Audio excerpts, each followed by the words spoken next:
Thank you, Frank. Good evening, everybody. Welcome to our regular scheduled board meeting.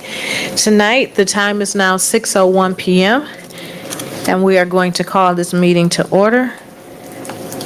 VP Bowman, roll call, please. I am present. Trustee Davis Smith. Trustee Dooley. Present. Trustee Gross. Present. President Hannah. Present. Trustee Miller. Present. Treasurer Terry. Present. We have a quorum. Okay, thank you. We can all stand for the Pledge of Allegiance. I pledge allegiance to the flag of the United States of America and to the republic for which it stands, one nation, under God, indivisible, with liberty and justice for all.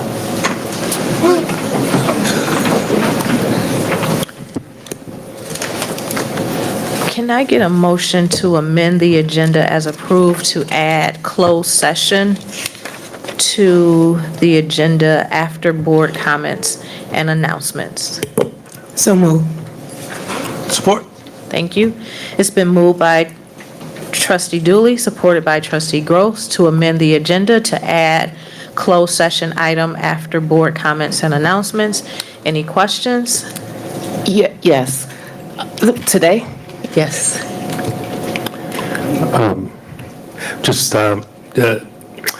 The motion should read for the reason to seek legal counsel regarding pending litigation. Okay.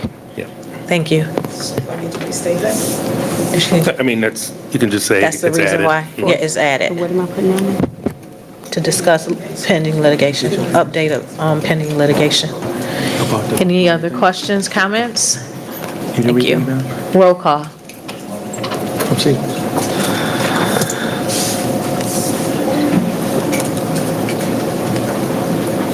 Okay. Do you want me to do it or? And then we'll pass it to her. Okay. This is for the approval of the amended agenda. Trustee David Smith. No, this is for the approval to go into closed session.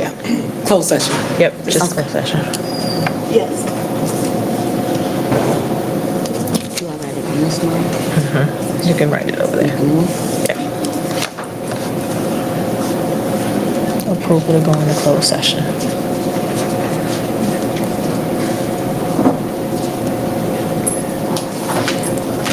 Okay. And Trustee Davis Smith, you said yes? Trustee Dooley. Yes. Trustee Gross. Yes. President Hannah. Yes. Trustee Miller. Yes. Treasurer Terry. Yes. And I'm saying yes. All right, thank you very much. Can I get a motion to approve the amended agenda, please? Support. It's been moved by Trustee Dooley, supported by Trustee Gross, to approve the amended agenda. Any questions? Question, so this is the agenda in its entirety, like the amended part with the closed session and the original agenda? Yes. Okay. Comment and concern. As I've stated to my colleagues, we have 338 pages in our board packet, and this board had less than 3 days to prepare. And I understand there was some circumstances with the district being closed, but I would appreciate if we could be more diligent in distributing the packet information. I would have rather received it the day before than not have less than 3 days to prepare for this meeting. And respectfully, for the record, I am requesting that we review our process and timeline on how we distribute information to the board. Thank you. Okay, thank you. Any other questions? Roll call, please. Trustee Dooley. Yes. Trustee Gross. Yes. President Hannah. Yes. Trustee Miller. Nope. Treasurer Terry. Yes. VP Bowman. Yes. And I'm voting yes. That passes 6-1. All right, thank you very much. Moving down to awards and recognition, Dr. Leverett, the meeting is yours.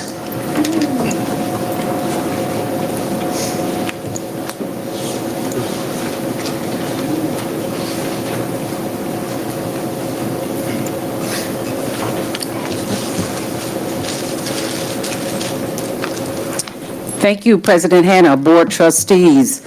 Good evening to our staff. Thank you all for taking the opportunity to participate in this very, very important recognition. These are recognitions for our retirees. So let's just preface it with a round of applause, please. Thank you so much.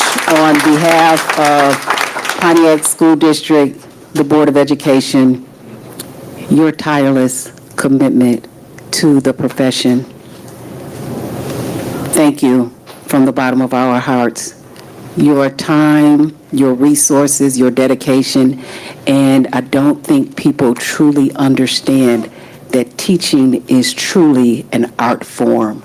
And so you have to have a special skill set to be able to impart knowledge in children. And I know a few of you very personally, and I know the work that you have done in this district. And so tonight is just a celebration of you. And so take some time to rest, but please come back and see us. We would love to have you. So with that being said, this first recognition is with great appreciation we honor Allison Curley. Upon your retirement, Ms. Curley, we thank you for your years of service to the Pontiac School District. We wish you joy and success as you embark on this next chapter of your life, School District of the City of Pontiac.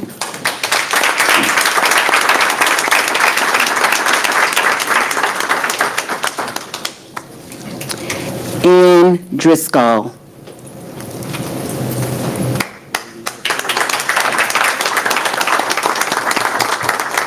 Jacqueline King. Yay!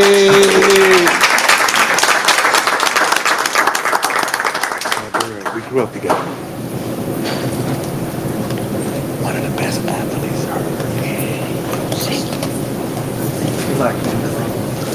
Deanna Lewis. She was more than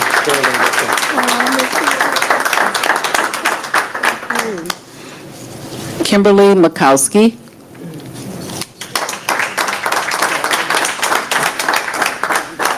Tamara Nelson.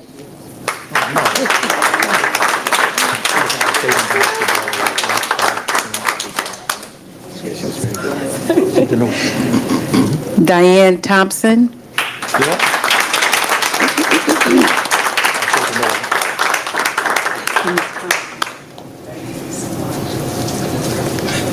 Elizabeth Voltes.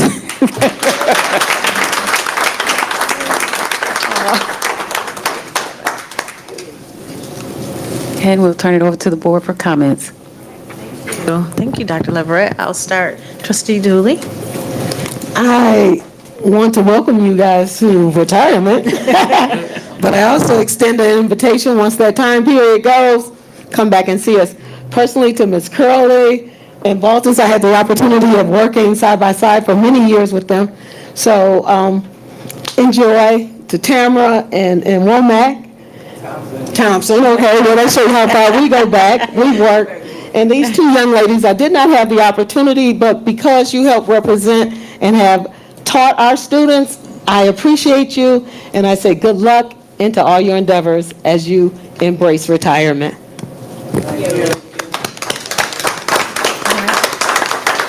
Any other comments? Trustee? Yes. Wow.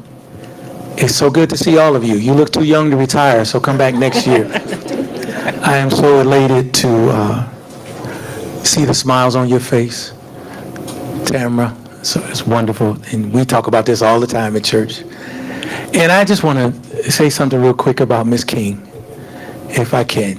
We go back many years, but we want to talk about not only in the classroom and with the children, but one of the greatest athletes, and I won't say female athletes, one of the greatest athletes we had in the city of Pontiac with Miss King, who was all-world basketball, track, softball.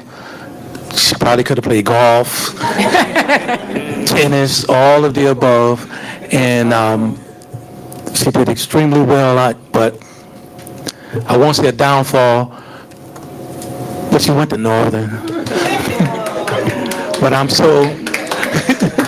I'm so appreciative to call her friend, a family friend, and thank you for your service, all of you. Yes. But I want to say, you know how I feel about you. Thank you. Thank you, Trustee Miller. Thank you. Congratulations and thank you. Thank you for your tireless years of dedication to this district, to our students, and to this community. Your impacts, you won't be able to see your impacts. It's going to take some time. Because I don't know what grade you guys taught. I'm sorry, I don't know you personally, but thank you so much for what you've contributed to this district. Thank you. Secretary Davis-Smith. I just want to say congratulations to you all and thank you so much for all you've done for our students and our families. Ms. Nelson, it is strange because I was just looking at some pictures with Jerry today and he was like, there go my other mom. And so he loved you and I really appreciate you guys for all the things that you did for my kids and for the students here at Pontiac and the dedication that you gave to us, because you could have been anywhere else, but you chose to stay here in Pontiac. Thank you. Thank you. Treasurer Terry. Yes.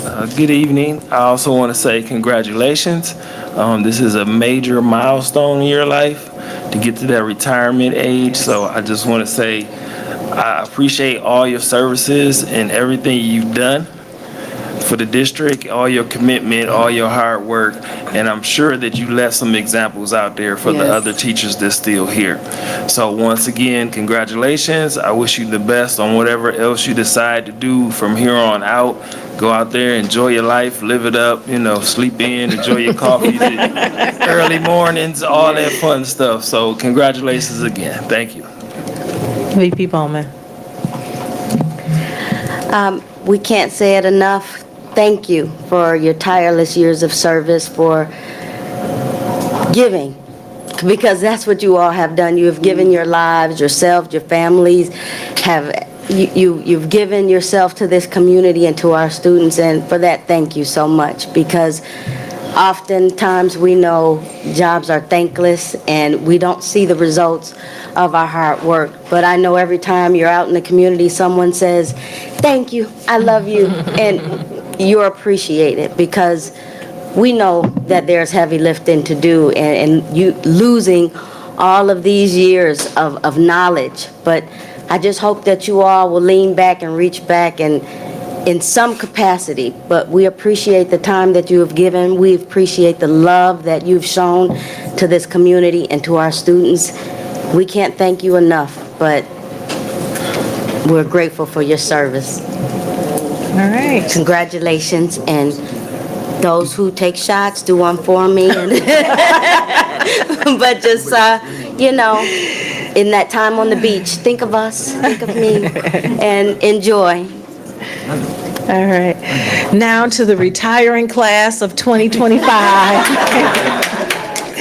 You have now graduated to the place of you can do what you want to do, when you want to do it, how you want to do it, and you don't have to do it at all. But we thank you so much for dedicating your career here to the Pontiac School District. Thank you for all of the years and the sacrifices that you've made for our students. I don't know how it can be poured back into you, all that you have given out, but we hope and pray that it does be returned to you for your love and commitment that you've given. So thank you again for everything. And Ms. Tam, I know we'll probably just see more of you. Yes. Even more. So thank you all so much for your commitment. Thank you.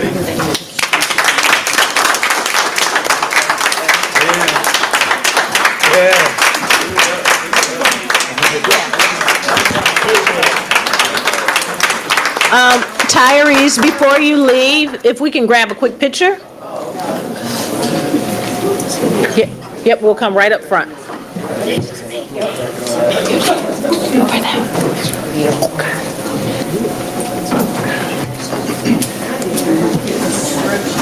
Oh, no. I understood. It worked out. Okay. It worked out.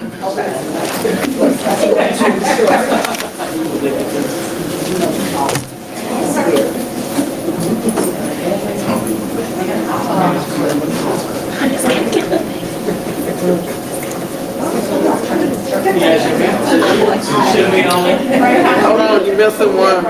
Trustee Davis Smith.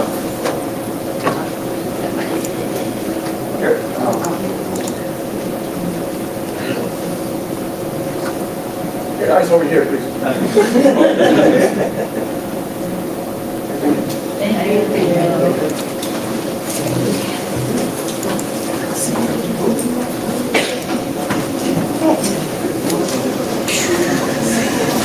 Okay, that's cute. Yeah, okay. Yeah, call me.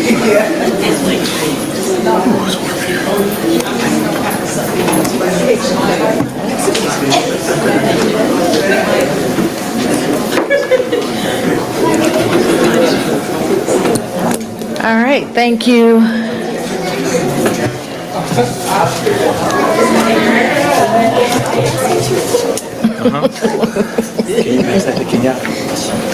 Thank you,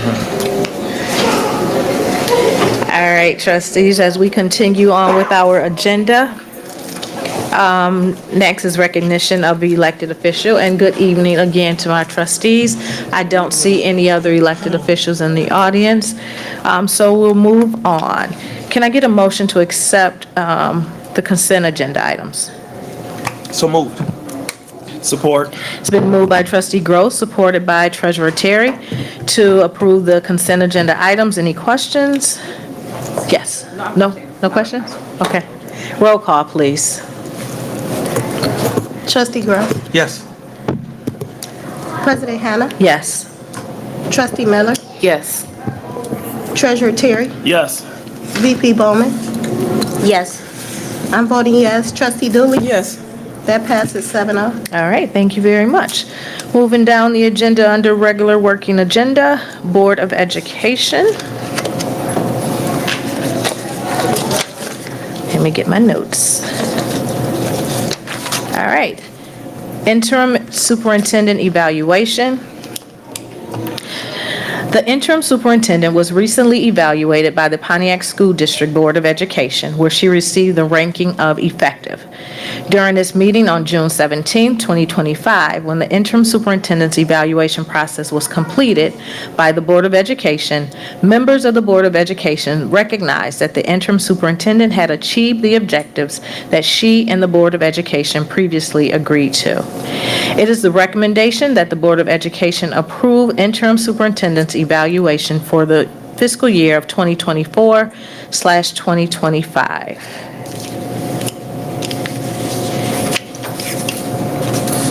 Any questions? Yes. Yes.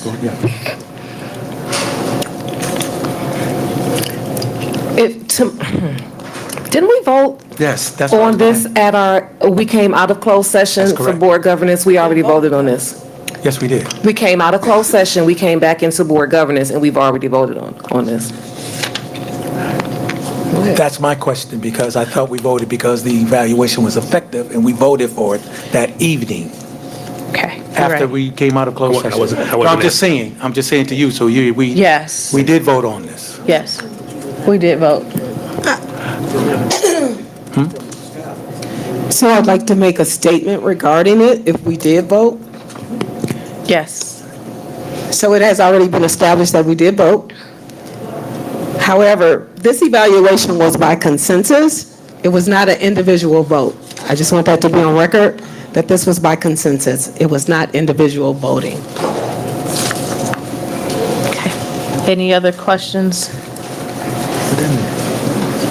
Okay.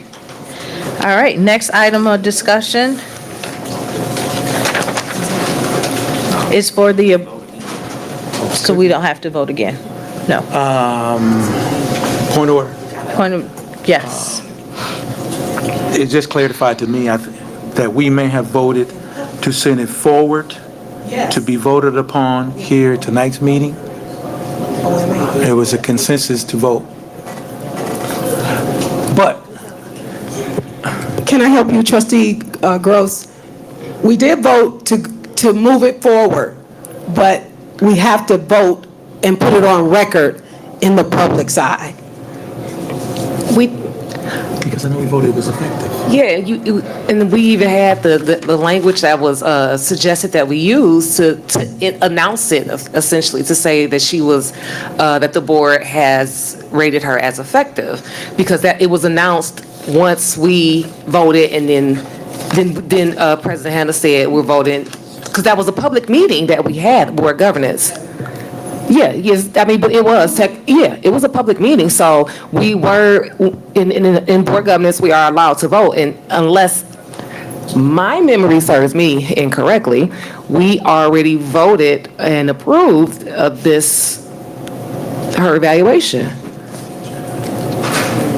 So can I just make suggestion for the record? Let's just vote again, since we already know, then we will have it documented. Yes, so I was going to suggest that too, because our meeting, at that meeting, we voted to accept the rating. So now we're going to vote to officially accept the evaluation. So we're going to move forward and leave that on as an action item to accept the evaluation. So since we have it on there. I'm fine with that. Yeah, okay. All right, thank you. So I'm going to, so that we don't approve one, we're going to continue, and then we can approve both of them together. Or, nope, let's do it this way. I'm going to separate them, and we're going to now call for the vote. Can I get a motion for the approval of interim superintendent's evaluation? So moved. Support. It's been moved by trustee Gross and supported by VP Bowman for the approval of interim superintendent's evaluation. Any questions? Roll call, please. President Hannah, Yes. Trustee Miller, Yes. Treasurer Terry, Yes.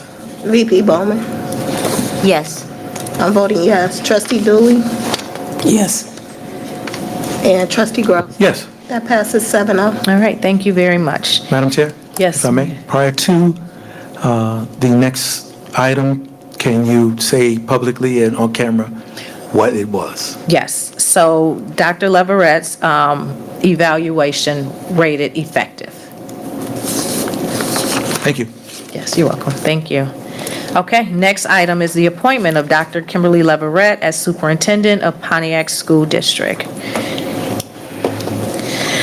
Background rationale. The Pontiac School District has been engaged in a thoughtful and deliberate leadership transition to ensure the continued progress and stability of the district. After a comprehensive review of the district's needs and future goals, the Board of Education recommends the appointment of Dr. Kimberly Leverette as Superintendent of Schools. Dr. Leverette brings extensive experience, deep institutional knowledge, and a proven record of leadership to this role.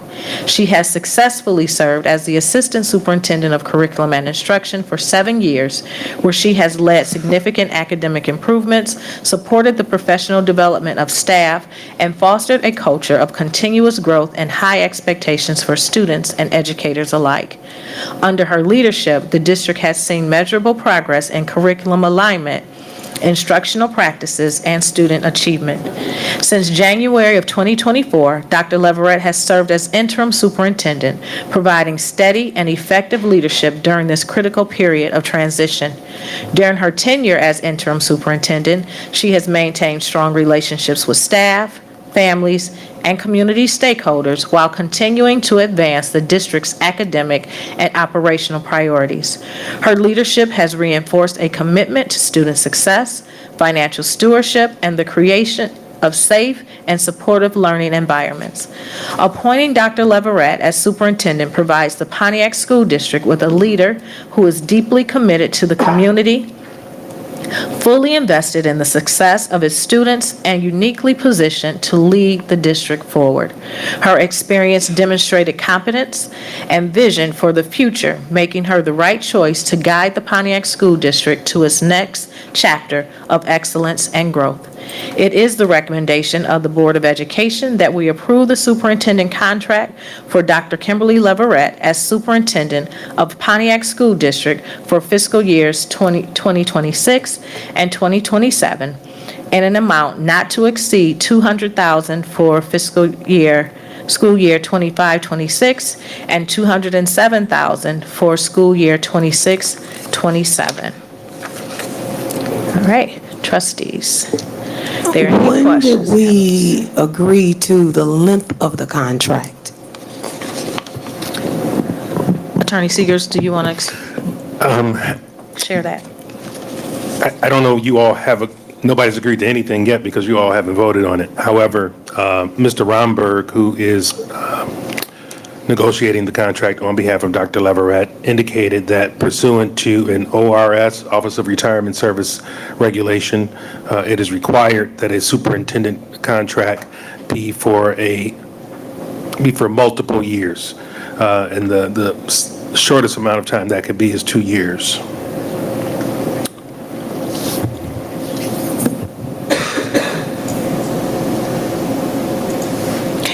Trustee Dooley, you still have the floor. So, did we agree, did I miss what we said the year was? The length of the contract, did I miss something? Or we never, I know we received something with some suggested timelines.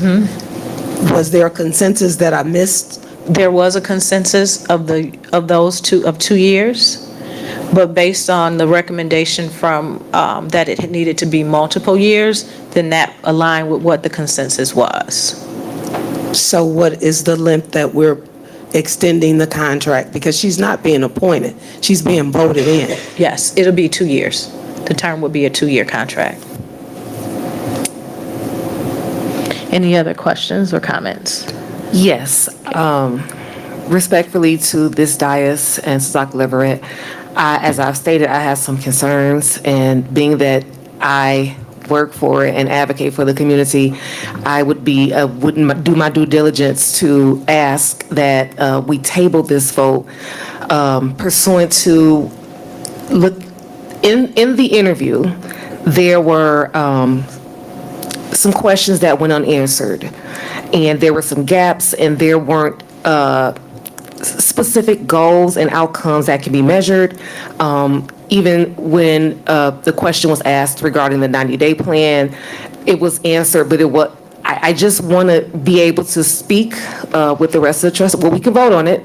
I'm asking to table it because I have to consciously be able to say, you know, okay, I spoke up on the community's behalf, and I do share some of the same concerns as I have expressed.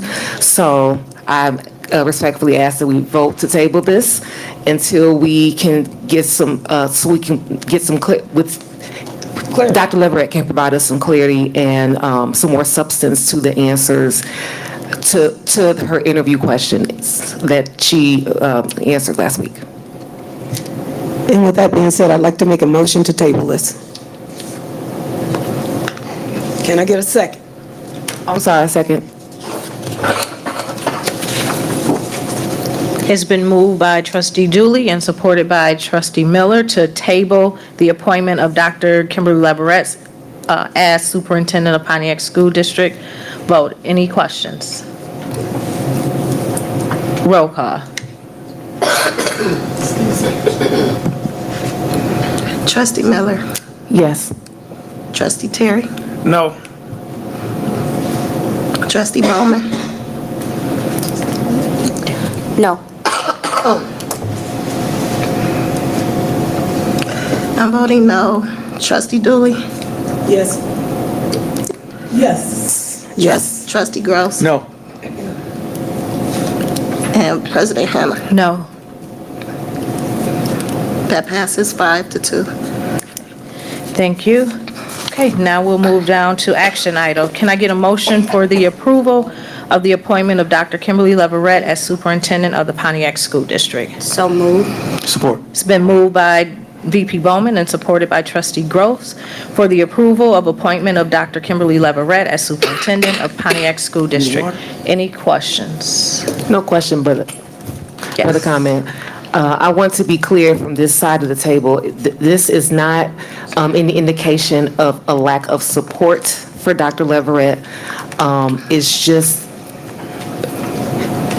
most job seekers don't have the luxury of being able to interview on a position that they've done the job for, and I know that she's done the job for over a year. I just would have liked to have for you to brag on yourself more and be able to tell the board and the community that's what you have done for this district for a year. But that doesn't mean that that it's not, I just wanted some clarity, but it doesn't mean that I don't support you. So let's make that clear. Thank you. Any other questions, comments? Yes, trustee Dooley. And as I stated too, Dr. Leverett, whatever the outcome, you have my support as we move forward. However, in good conscience, I will not be voting a yes based on some things that did transpire at your interview evaluation. And you know what I'm making reference to. Okay, any other comments? Roll call, please. Treasurer Terry, Yes. VP Bowman, Yes. I'm voting yes. Trustee Dooley, No. Trustee Gross, Yes. President Hannah, Yes. Trustee Miller. No. That passes 5-2. All right, thank you very much. Before we move to any other questions or comments, I would like to give Dr. Leverett an opportunity to speak, and then also invite Superintendent Williams to share as well. Thank you, President Hannah. Thank you, Board Trustees. I look forward to, as I've said in my interview, I look forward to us working together to advance student achievement. That is not something that I've started doing in recent years. It's something that I've been doing my entire 29-year career. And that's what I will stand on as we move forward in advancing student achievement for Pontiac School District. Thank you. Thank you. Superintendent Williams. Dr. Leverett, congratulations.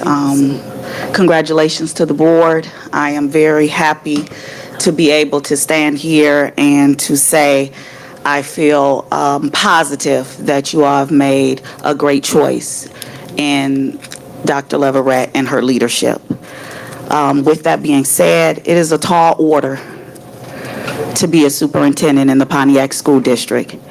And for anyone to take the helm of doing this job is courageous. Absolutely. You stand tall, you hold your head up, and trustees, you all continue to do the work that you have been doing and making decisions that will lead this district and continue leading this district on the platform of excellence. During my tenure, I did a lot of great things, and I'm proud of them. But I also made mistakes, and I was also transparent with the board in those mistakes that could have been done better. With that being said, we had good days and we had bad days in this district, but I fought for what was always right, which was the children first. I thank Sylvester for always leading me in making sure that I kept the children first. And I encourage each and every one of you, the cabinet, to keep the children first. I thank my mentors, one being here, Dr. Weatherspoon, Dr. Burt.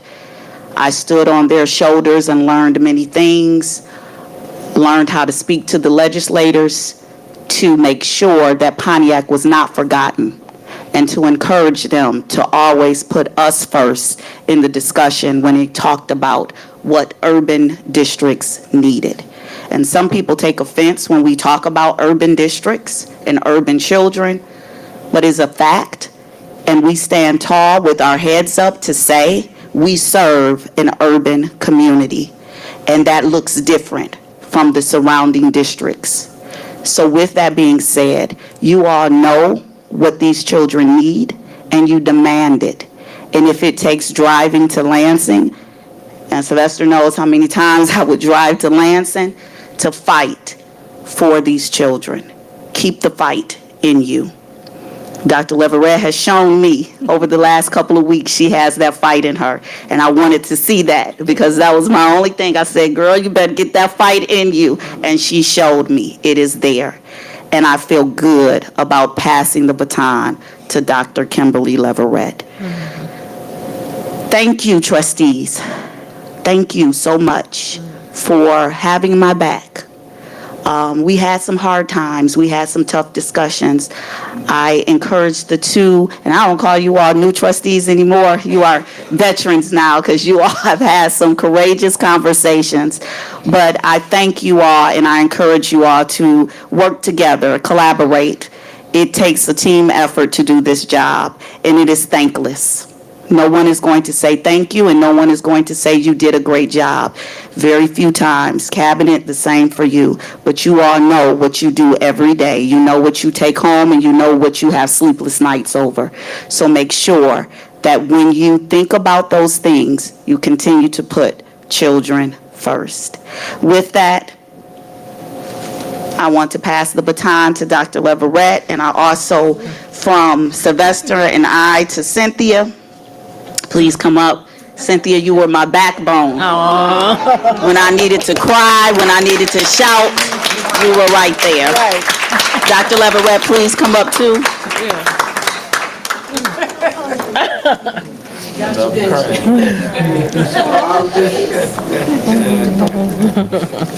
This is from Sylvester and I. Thank you, Mr. Sylvester.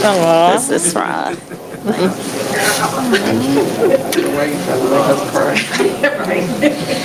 I love you, Pontiac School District, and I am going to enjoy retirement, but you all know I will be here if you need me. I'm just a phone call away. Thank you all. Thank you.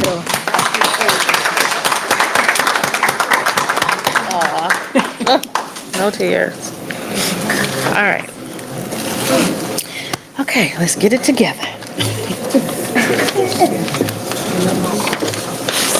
All right. Huh? Get some tissue. All right, thank you. Continuing on with the agenda, now we're moving to finance items.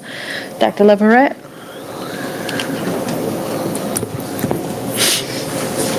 Thank you, President Hanna. At this time, I will turn it over to Jim for our budget presentation and updates. Thank you.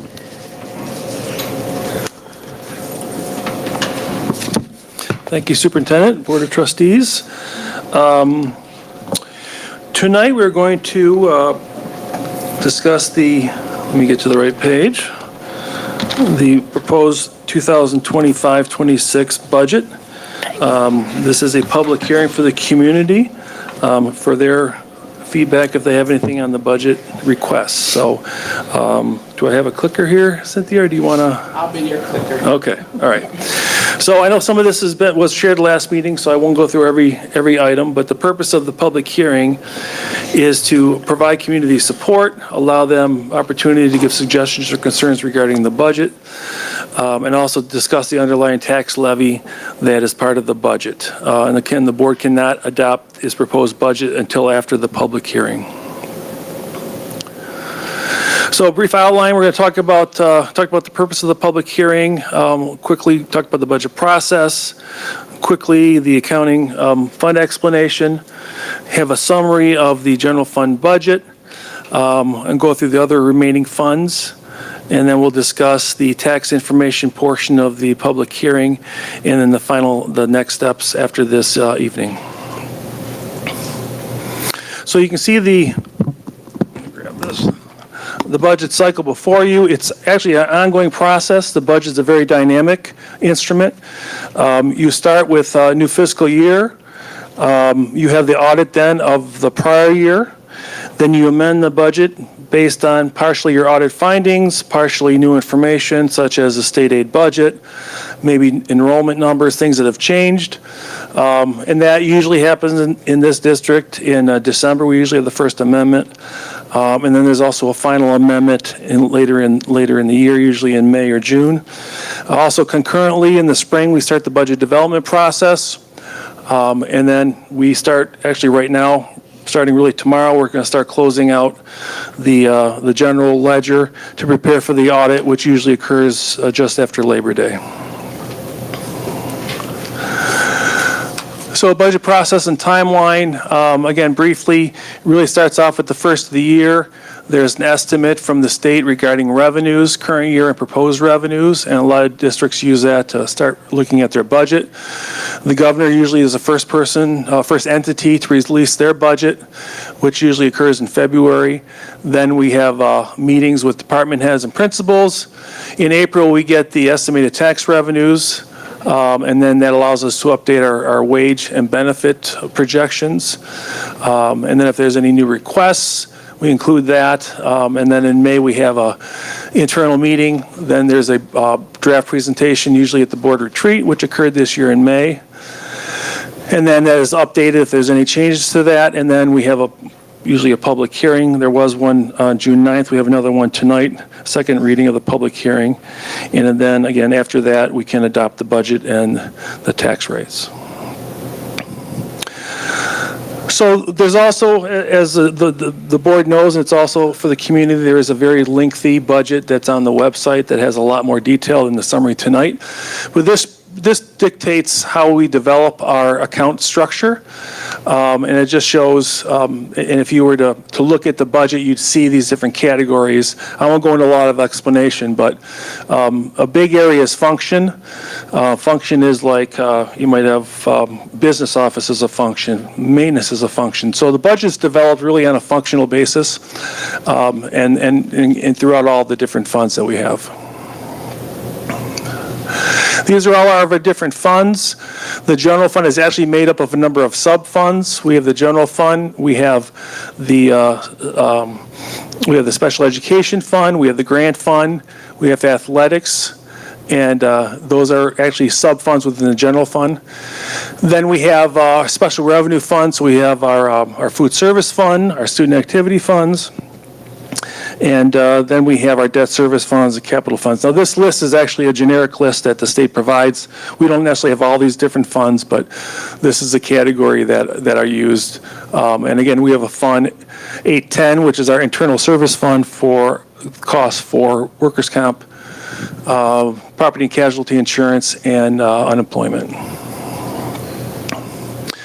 This shows specifically our fund numbers. I kind of just really went over that, but you can see the different varying funds based on the different categories.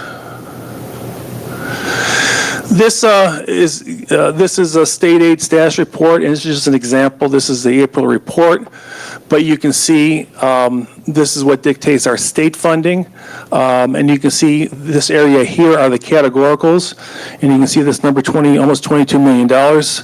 So when the House talks about getting rid of categoricals for school districts, obviously that would be a major issue for this district, and hope that does not occur. But we are heavily reliant on categoricals, and we actually generate enough tax-based revenues that we don't actually receive money per pupil. We receive it from our tax base, so we're considered an out-of-formula district. This is a general fund proposed budget summary, and you can see the second amendment there. That we originally, you might remember, that was about 2.2 million shortfall. It has increased to $300,000 projected surplus. That was gone over the details of that last meeting, so I won't do that. The proposed budget is just under $600,000 surplus, but again, when you have a $100+ million budget, these are essentially break-even budgets statistically. So there is one typo. My eyes aren't as good as they used to be. That 8.13 is actually 3.13. I think everything else is correct, but you can see we're heavily reliant on our local revenues, and again, that's our commercial tax base. That's the 18 mills we receive from our commercial properties. 26% state revenues. I mentioned all those categorical monies we receive from the state. About 25% from the federal government. And again, as there's talks at the federal level about reducing educational resources, we have to keep an eye on that, because obviously, unlike a lot of districts, we are very heavily reliant on federal revenues. And then the other category is our tax anticipation note borrowing, and the money we receive from the county for our special education millage. Actually, can you go back? Sorry, I'll do the other side. So expenditures, We have a wage formula. We've had, I think this is our 4th or 5th year. It's a minor increase in the overall schedule, but there are steps included for all groups. But again, as of right now, we only included ratified contracts. So if a contract wasn't ratified as of when this was done about a month ago, I believe we're still in about the same situation. Those costs are not included in the budget. We have the MIPSR rates. We did increase some contracted staffing services just by inflation. We weren't sure about those contracts, but we tried to keep everything stagnant in terms of discretionary accounts. Let me grab my water here, sorry.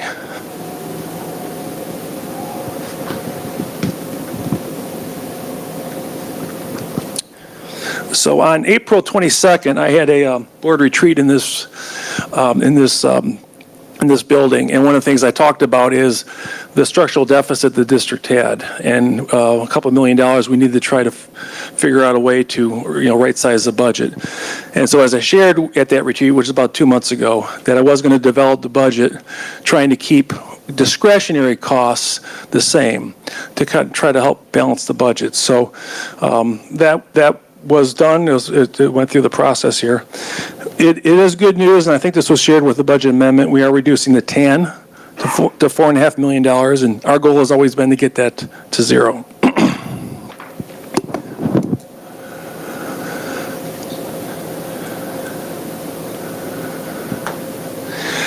So no new positions were included in the budget. We did include 2 positions for potential growth for teachers. And again, we won't know our enrollment till school starts next year. We do have a number of vacancies traditionally. I did do a deep dive to try to figure out what we really should be budgeting for these. And it is a little bit complicated because students are still being served, but they might be served by contracted staff. They might be served by a teacher having overages in their classroom. They might be served by a long-term sub.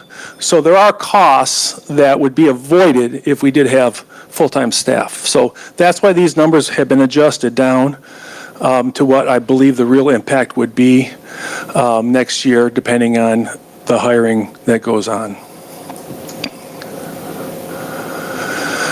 So we're looking at a fund balance projected of $7.6 million, about 15%, which is right about where they want you to be. You want you to be about 15% fund balance. A cautionary note, the budget was developed on the governor's proposal. I mentioned the House proposal earlier that would be pretty devastating to the district. So last I heard, they're a ways away from getting this thing approved. They have to approve by September 30th, but our year starts July 1, so it's very difficult when you go maybe a month or 2 into your budget year and you still don't know where the revenues are. So that is one of the reasons why you usually wait to amend the budget once you know these numbers. So it's something we'll keep an eye on, and hopefully it will be at the level of the governor's proposal, and hopefully we'll be fine in that regard. So the impact for using our salary schedule or salary formula is about $500,000. So the projection is about $598,000 surplus next year. So if that were to be what the contracts end up being, we'd really be at about $98,000 surplus. Again, very close to break even. We have done some other adjustments based on studying all the accounts, a little lower interest incomes. The bus rebate program, obviously that's going to be off the books next year. And then we do expect a little bit of a decrease in MIPSR's reimbursements. Food service, $4.1 million, again, fairly close to a break-even budget, heavily reliant on the federal program for free and reduced funding. Again, this is very much tied to student participation. I know there's been strides to make sure that we're counting all the kids that we can. That is something that's still very important to do, and because that is money that is obviously going to help the budget. So, by really looking at about break-even budget, and we'll have to watch that closely. And again, you can see pretty much break-even. Student Activity Fund, I don't remember the exact amount, I think about 28 different student activity accounts. Every school building has one. The secondary schools have more than one. Some have it for specialized, like robotics. It's a mechanism to be able to fundraise for those programs and have that money available to supplement those operations. And you can see it's budgeted to be break even. There is a surplus in that fund, but again, our goal is to continue to have that at least a break even budget. Bond Series 1. So when the bond passed, $147 million. March 11th, 2020, a week before COVID. We sold those bonds in 3 installments. There's Series 1, Series 2, and Series 3. Series 3 is actually happening as we speak. That's going to close July 15th. So this is Series 1. This shows the debt because once we sell the bonds and we receive the money, then we tax our community to pay those payments like a mortgage. So this is the Series 1, and you can see the property tax collection for that. And the 2 mills that we levy for all of our series in total, 1.22 of that is for Series 1.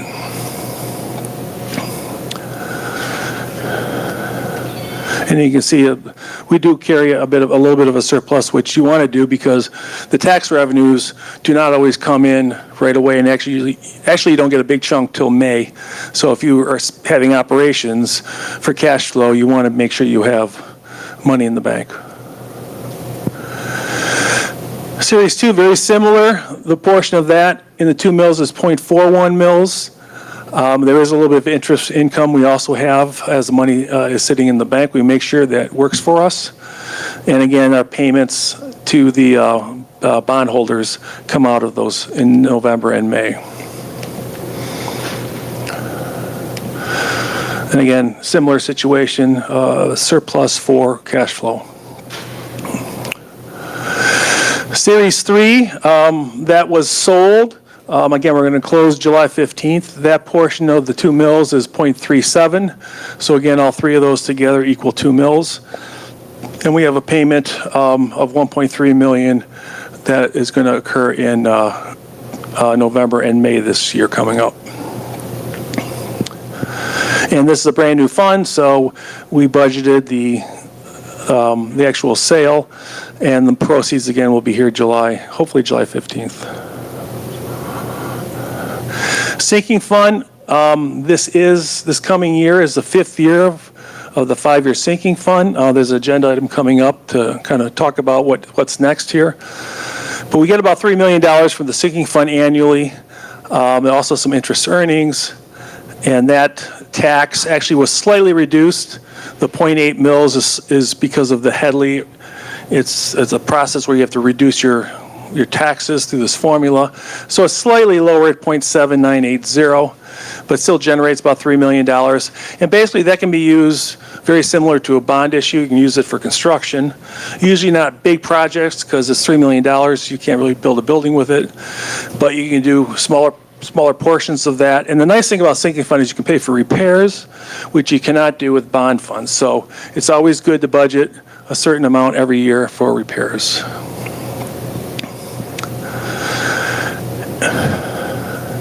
Yep, that's fine. Series 1, so this is now the construction portion of it. Series 1 has been basically completed. So it was zeroed out last year. Last year's audit closed that out and really combined any little residual with Series 2. So Series 1 has been closed out.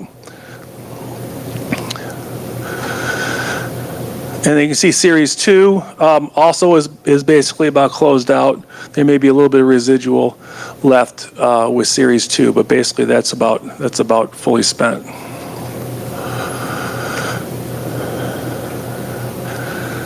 And then Series 3, bond proceeds, just under $18 million, expected some interest earnings.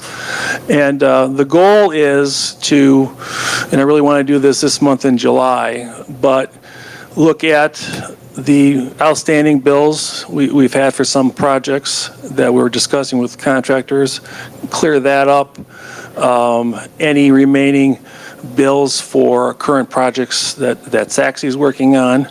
I believe we're going to get the funding now for ESSER, which is going to add money to this. The goal is to get, for the board and administration, to know exactly how much money is available to go forward with the final projects in the bond. So that's important to get to that number, but we have to do some cleanup to do that. Mr. Graham, question? Yes.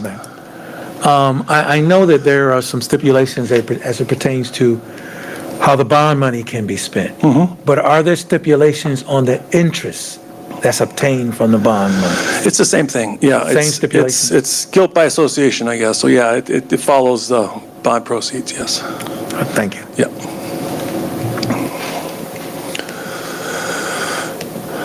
So again, we don't show a lot of spending yet. We actually put a category in here, but we don't, as of right now, I know that some of this plan is in place with the piece being moved, and I know Bill's been working on stuff.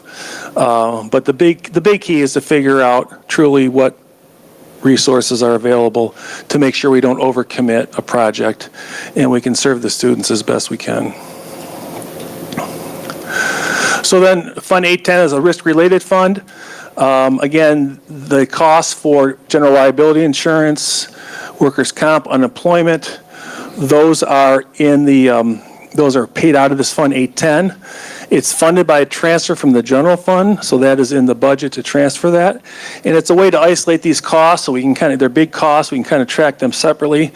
And it's something that's been done in this district for many years before I was even here, so we continue to keep those costs separate. We did increase unemployment costs because of some of the positions that have been changed. So there's quite a bit of money in there. We may not even use all that because I know that list was somewhat reduced.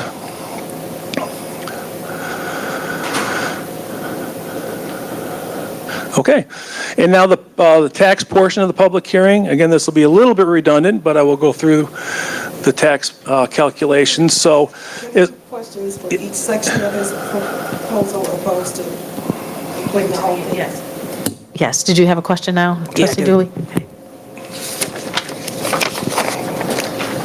So, how much is in the surplus? That's one. How much do we expect to make off of the interest?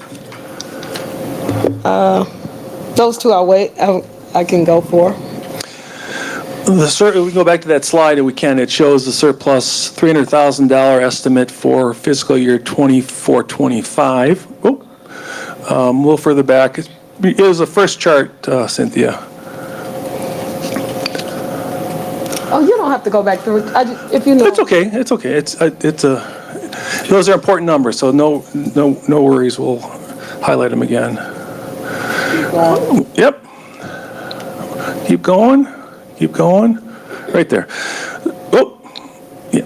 So we're looking at, again, with the second budget amendment, having a $300,000 surplus in 24-25. And then the budget right now is about $599 for 25-26, with obviously the comments I made earlier. So that is that.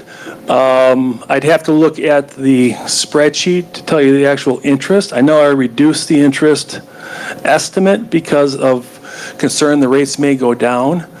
I believe it's 900,000, but I can email that to the board secretary, Cynthia, and she can send that out. Or if you want, I can pull that file up. It might take a second. But a program I put in place when I was here is that we, on a weekly basis, we look at all accounts payable, and we make sure we put a little bit of buffer in there, but everything else is invested. We want to make sure our money is working for us. So it's something we do weekly. We monitor it for all funds. So we do try to maximize interest earnings for the district.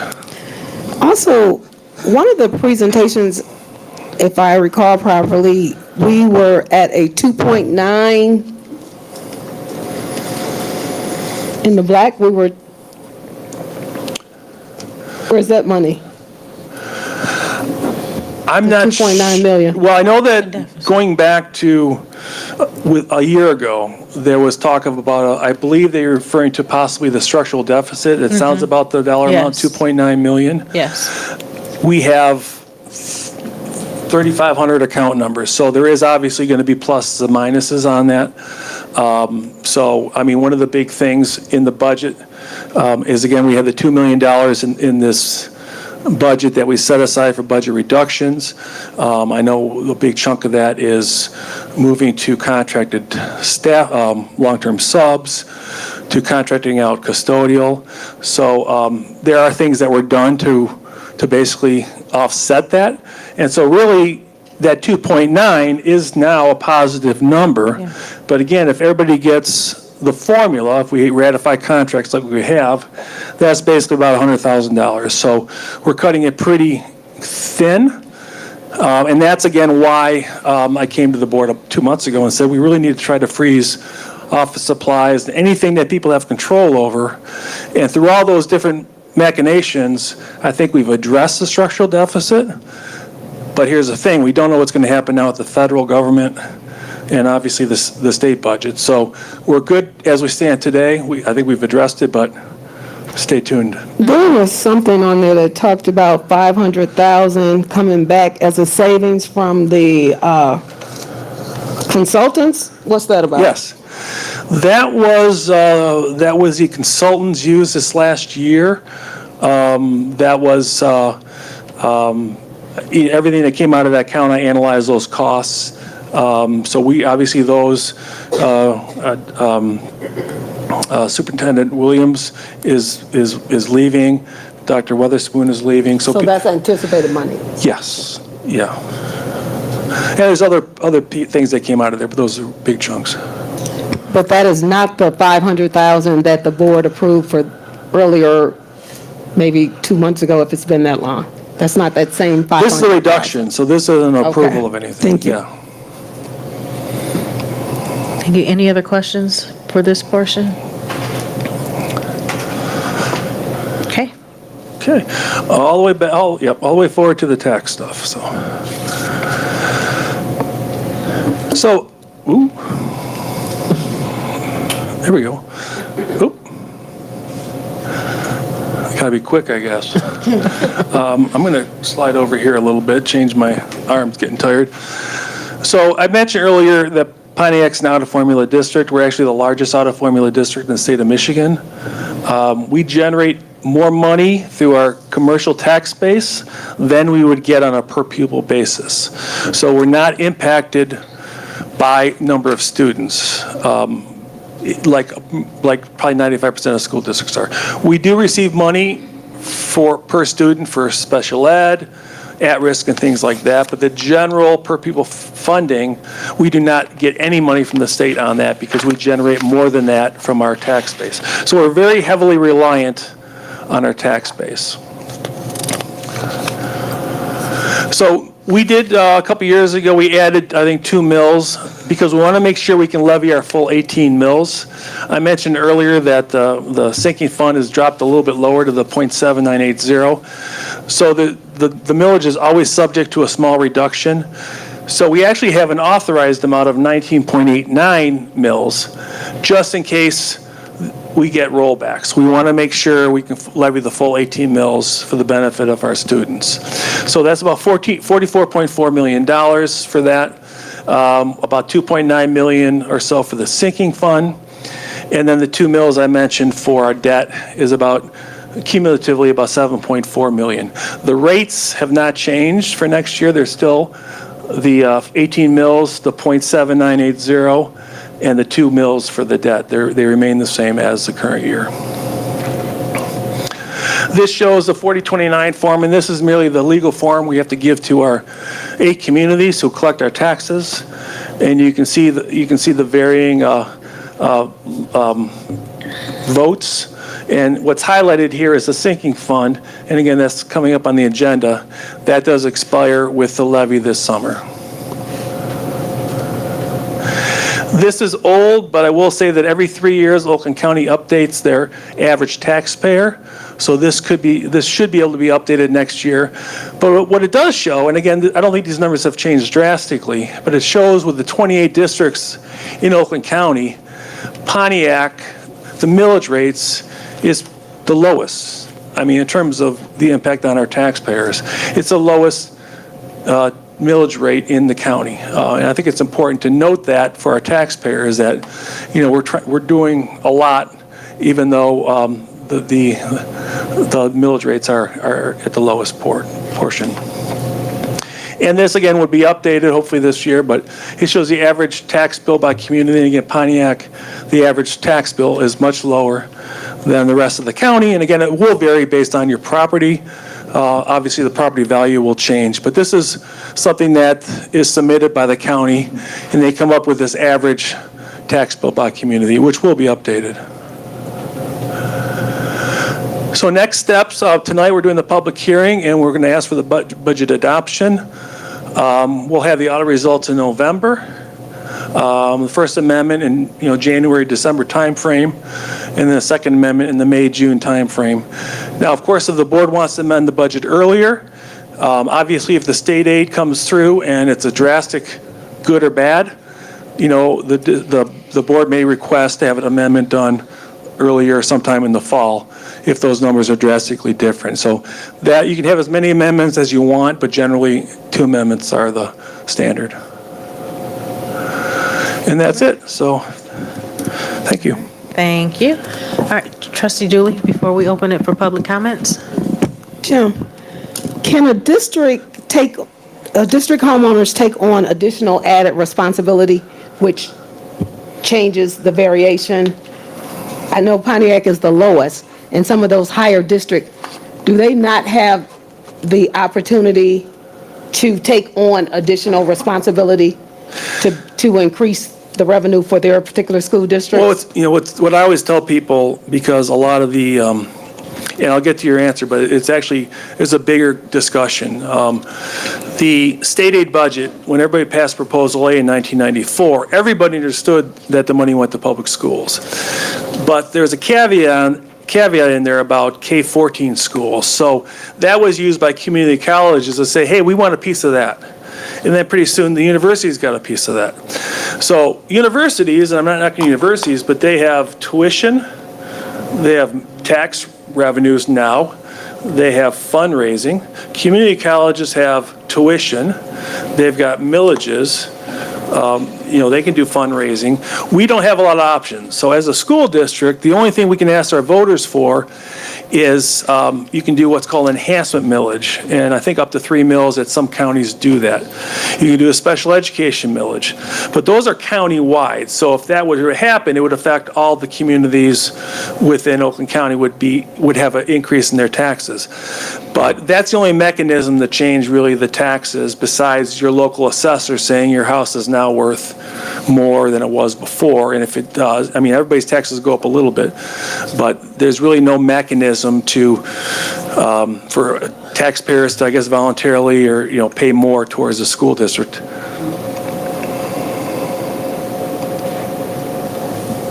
Good, okay. All right, so now we'll open it up for public comments regarding the budget.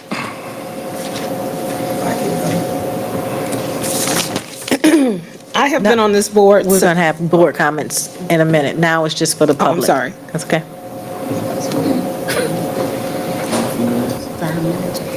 3 minutes, I think. 3 to 5 minutes.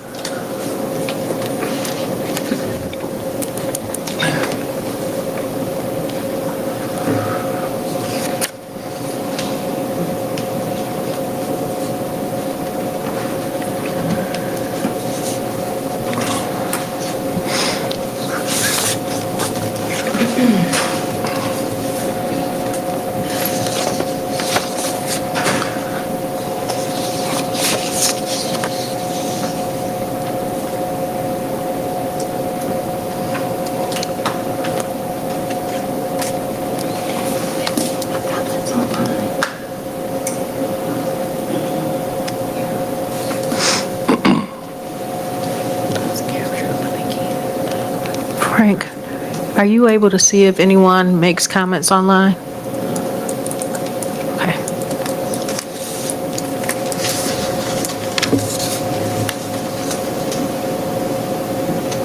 Just find out if there's not. Okay.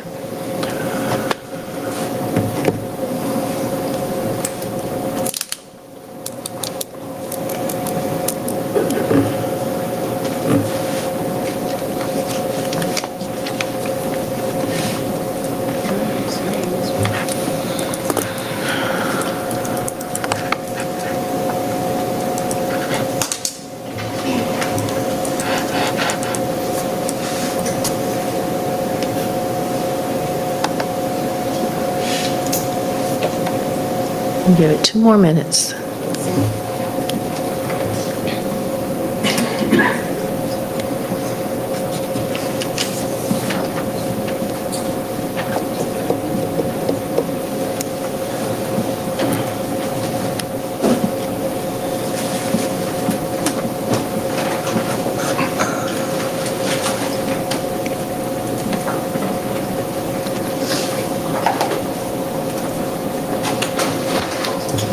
After this, Dr. Lever, I have a few moments we can chat, Joe. I want to ask about Meet after the board meeting. you and Dr. Lever.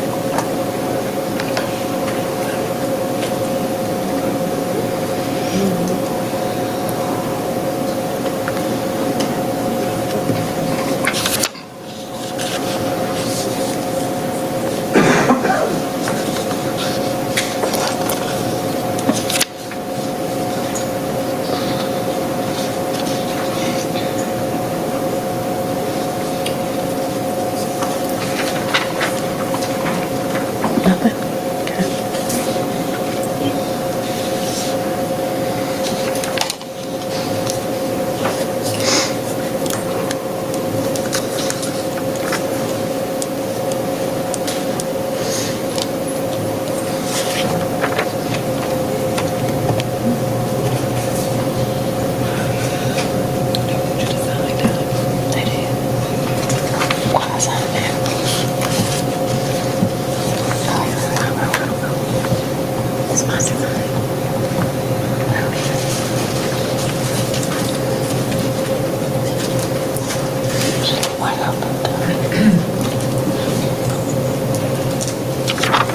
All right. Last call for public comments. Going once, going twice. None? Okay, now we'll open it up to board comments. Trustee Dooley, did you have comments? Yes. Thank you, Trustee Hannah. Yeah, you're welcome. I joined the board this January, so this is my 6th month, and I have on numerous occasions requested a budget session that would have allowed me to cross-reference and ask more questions and get a better understanding. But one question that keeps me in a quandary that remains unanswered is how could the board pass allocating, giving an additional $500,000 to consultants, and yet we face layoffs? We laid off our attendance officers, we laid off our chief of security, and we laid off our public relations, Heidi, and excuse me, Heidi, not knowing your last name, nor Alicia's last name. But those are vital roles, and while I certainly admire our new superintendent for inviting those challenges to take it on, but I really think that's unfair to continuously add those jobs to her plate because she's already has enough to look at, especially when we need to get back to being a front runner in academics. How about that? So, with that being said, I cannot support a budget because I just can't understand how we won't need attendance officers and we're trying to push that over onto the teachers. I can't understand how Dr. Leverett will be able to facilitate in this job alone and I don't even know if she realizes it, but she's constantly, and I appreciate her having the willingness as the leader to want to take the helm and everything, but it's just not humanly possible. It's not going to happen properly. So I will not be supporting this budget. Okay, it's open for board comments. Any other comments from the board? Yes, Trustee Miller. Mr. Graham, I just want to thank you for your presence. This is the second or third one that I've heard that you've presented to this board, and thank you for your thoroughness in explaining and presenting an accurate budget to this board. I just hope that in the future you will continue. I don't know what you're telling them. Yeah, I hope that we can continue to. We can continue for me so I can grasp some knowledge more knowledge. But you have been instrumental in the knowledge that I do have, so I appreciate that. Thank you. Thank you very much. All right. Any other? Yes. Yeah, question two. Thank you. I just wanted to extend to the question of concern that Trustee Dooley had as it pertains to those specific positions in the district that have been eliminated.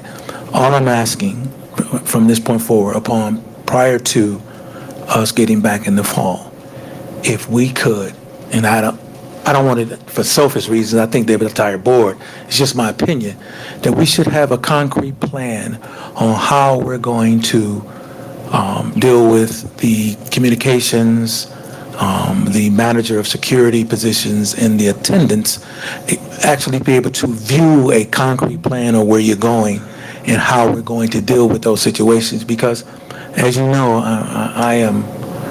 my heart is in attendance, because I'm a firm believer that you cannot teach an empty chair.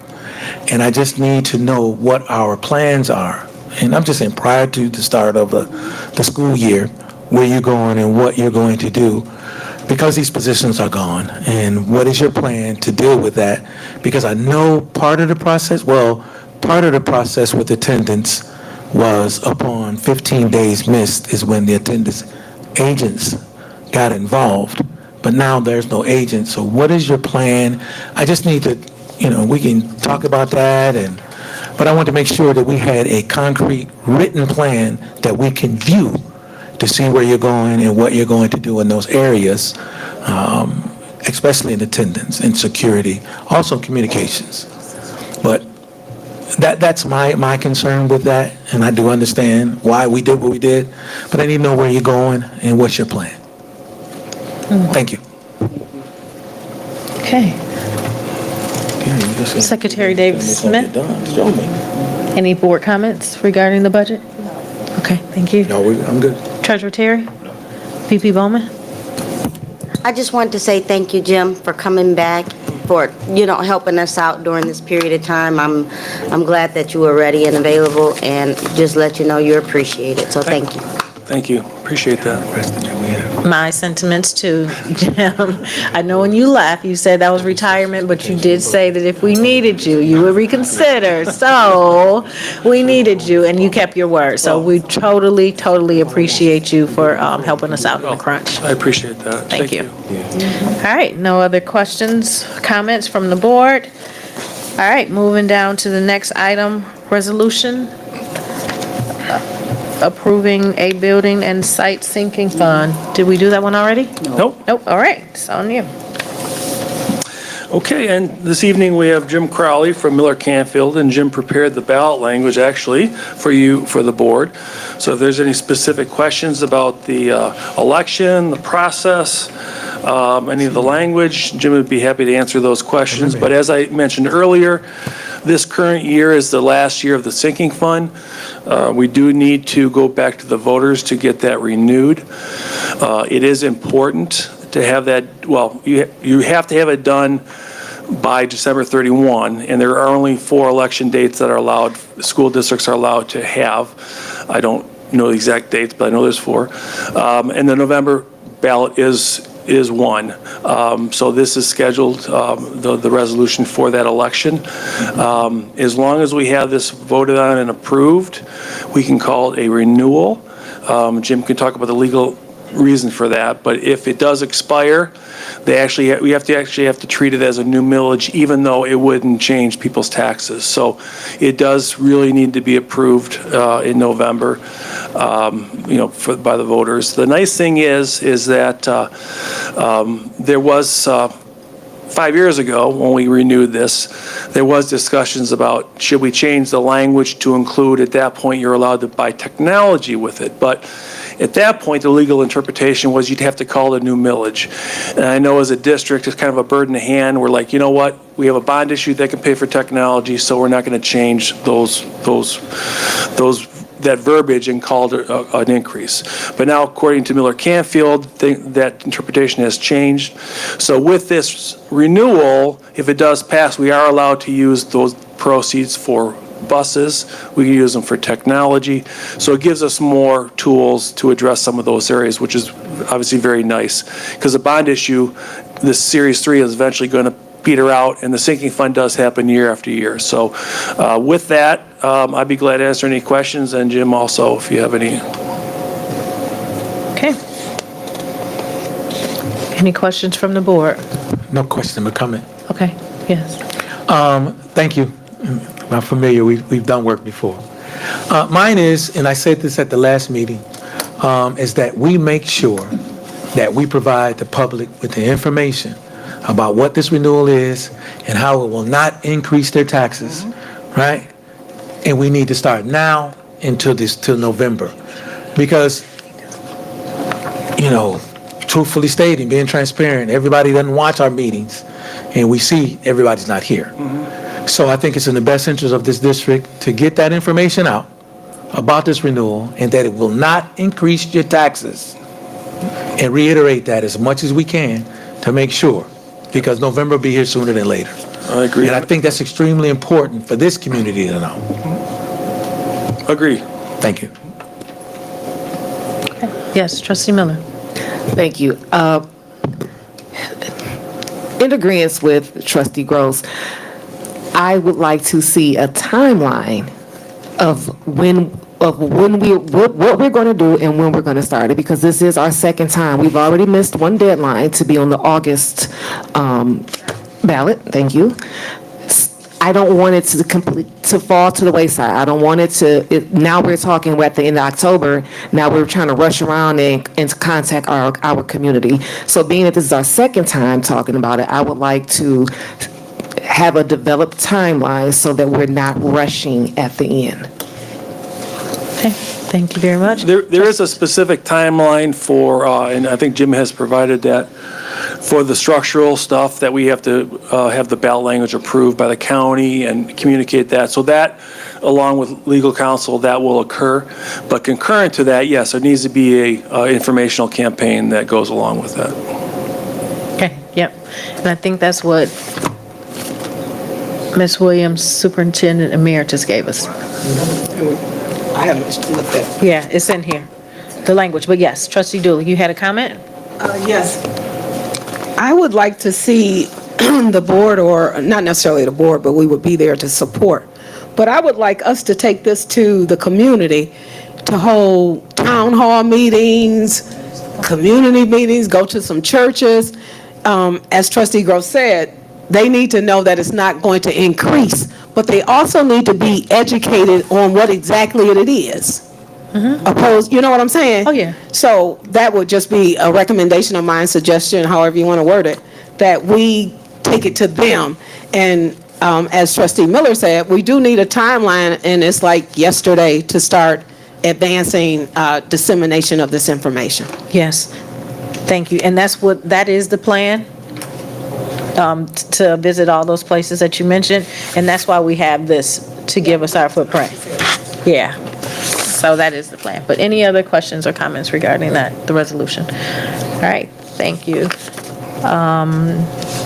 Dr. Leverett?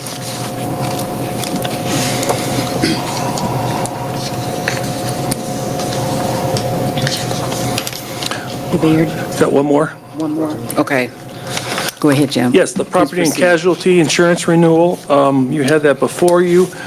SETSEG currently serves 525 public school districts in Michigan. We've been a member of that pool for 8 years. We have all of our buildings and property covered under that insurance program.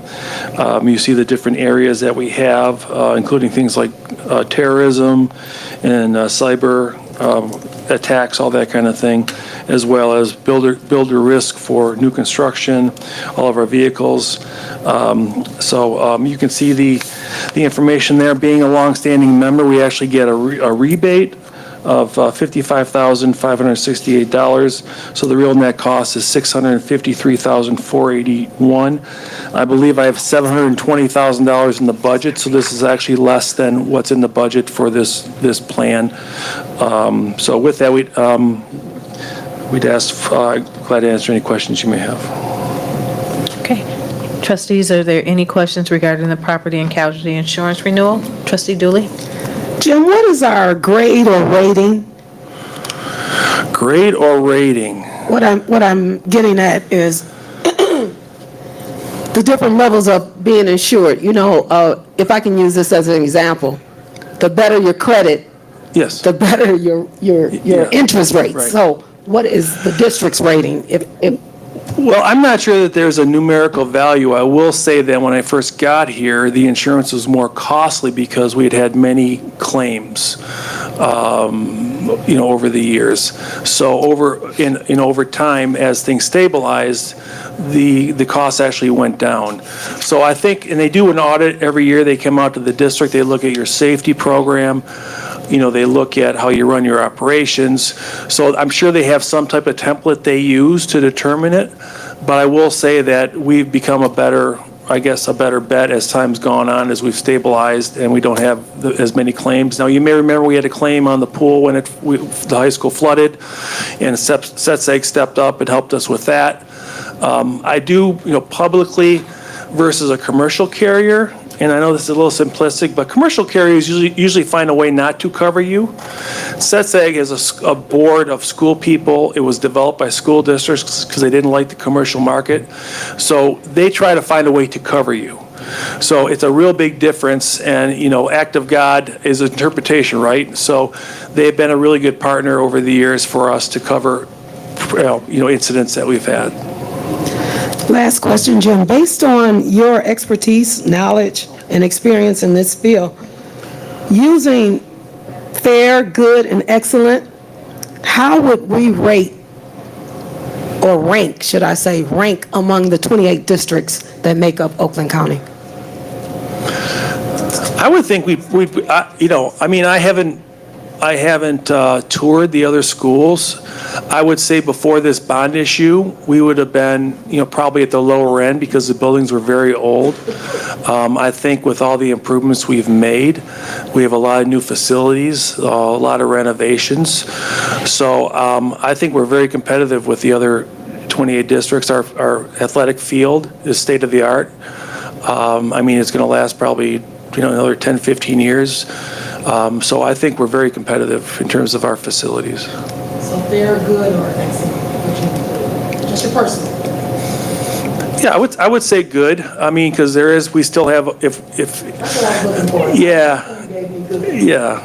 Again, and the board may remember, we would have loved to have had more than $147 million in the bond issue, but we didn't want to increase taxes. There was, I think, a facility needs assessment that we had probably $250 million in needs. So we've addressed a lot, but there still is more to address. All right, thank you. Any other questions or comments? Yes, Trustee Miller? From what I'm hearing you say, a while ago, we had more risk factors, which made our insurance, Yes. the premiums higher. Are we at a point to where it would be beneficial to consider another carrier that will cover, for example, from my understanding, this carrier covers very minimum when it comes to legal things, okay? And would it be beneficial to this district to search for another carrier that may cover more of that, the legal part of it? I know that every year that they look at their level of coverage and they make changes. I believe they increase some of these coverage areas. They were at the forefront with like the cyber stuff. There are other pools in Michigan that are kind of run in consortium for schools. They're smaller in nature. Middle Cities was one, but we may remember Middle Cities actually went belly up.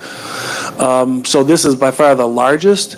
I think the danger with going with a commercial carrier is you might get a lower rate initially, but if you have a loss, it might be kind of penny wise, pound foolish kind of thing.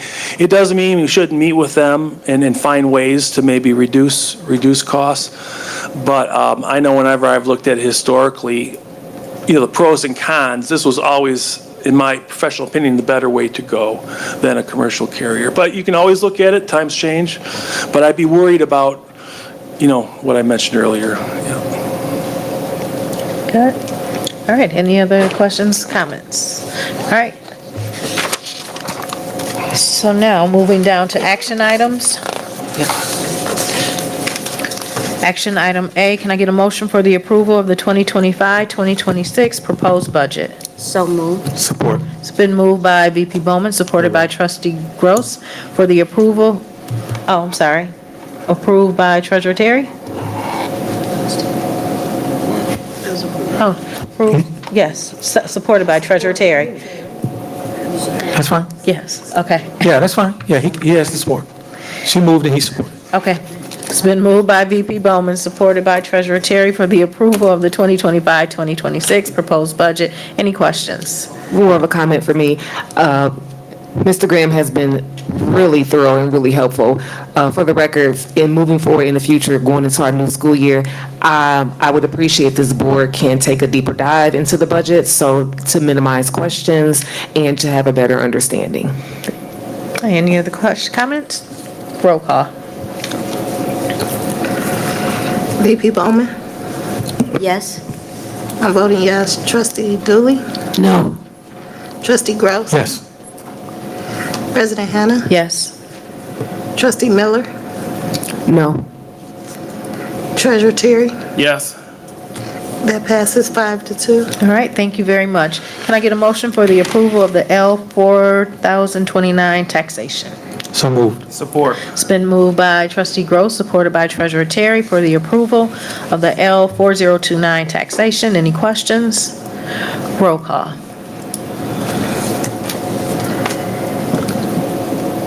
I'm voting yes. Trustee Dooley? No. Trustee Grouse? Yes.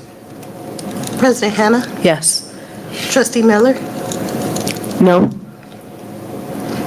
Treasurer Terry? Yes. VP Bowman? Yes. That passes 5-2. All right, thank you. Can I get a motion for the approval of the resolution approving a building and site sinking fund millage renewal proposal? So moved.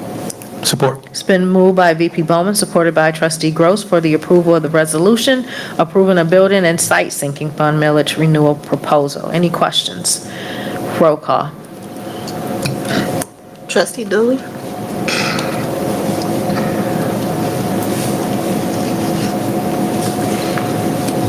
Clarity. Point of clarity, President Hannah. This proposal is already in place. You're just asking for renewal. There's no additional asking for funding, no changes. Nope, none of those things. We're just taking this straight to the, Community. This is No. regarding a sinking fund. Okay. No. You're bogus.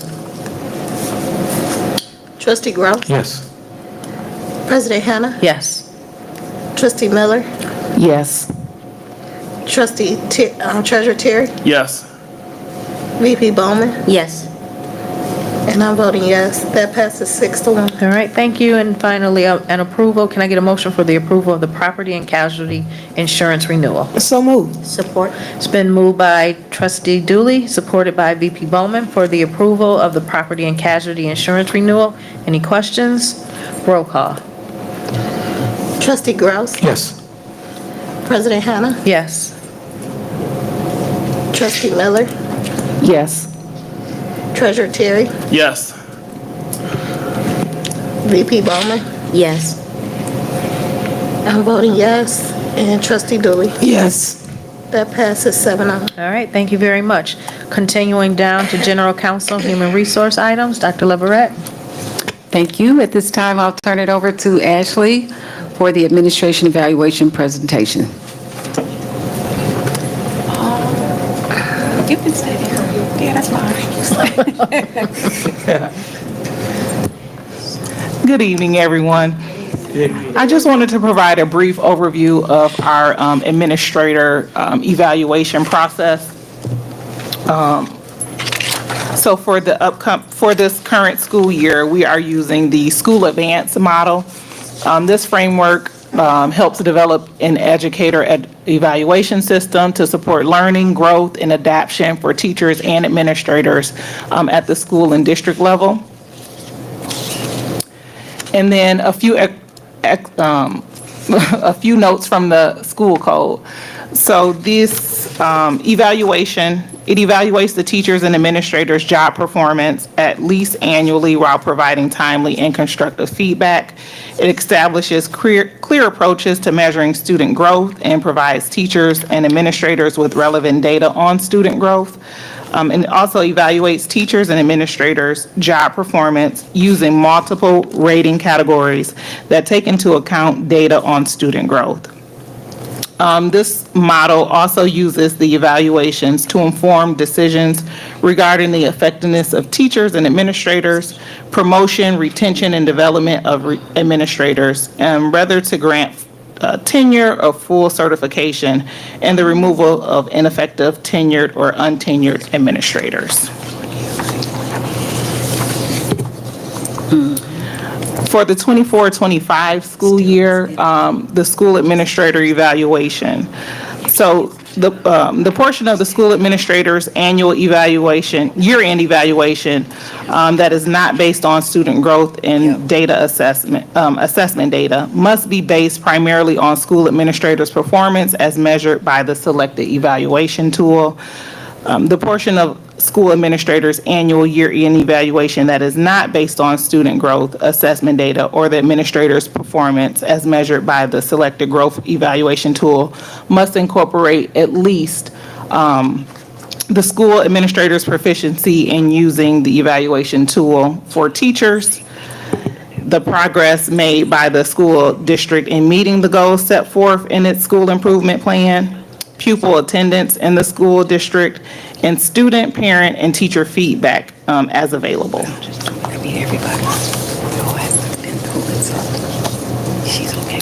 So the responsibilities of our lead building administrators is to conduct or designate a person to conduct at least an annual evaluation for all teachers, to provide meaningful feedback to teachers within 30 days of that observation, and then to use observation and student growth data to align professional learning to teachers needed to collaboratively develop specific performance goals in the annual year-end evaluation during feedback sessions with the teacher.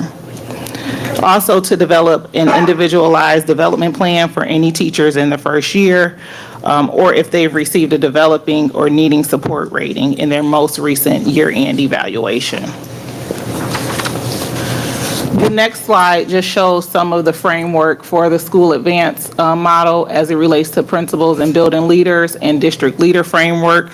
There's 5 domains that are used for both. Domain 1 is the results. Domain 2 is leadership. Domain 3 is systems. Domain 4 is processes, and Domain 5 is capacity. So evidence of those items are typically provided to the administrator doing the evaluation to determine the ratings for each category.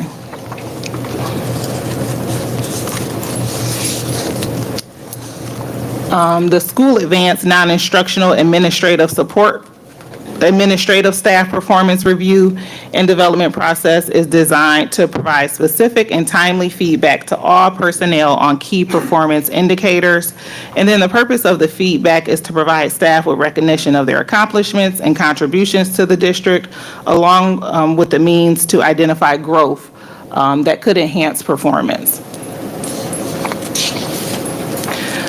So for this school year, MDE did make a few changes to the final rating scores. So previously, it was highly effective, minimally effective, and ineffective.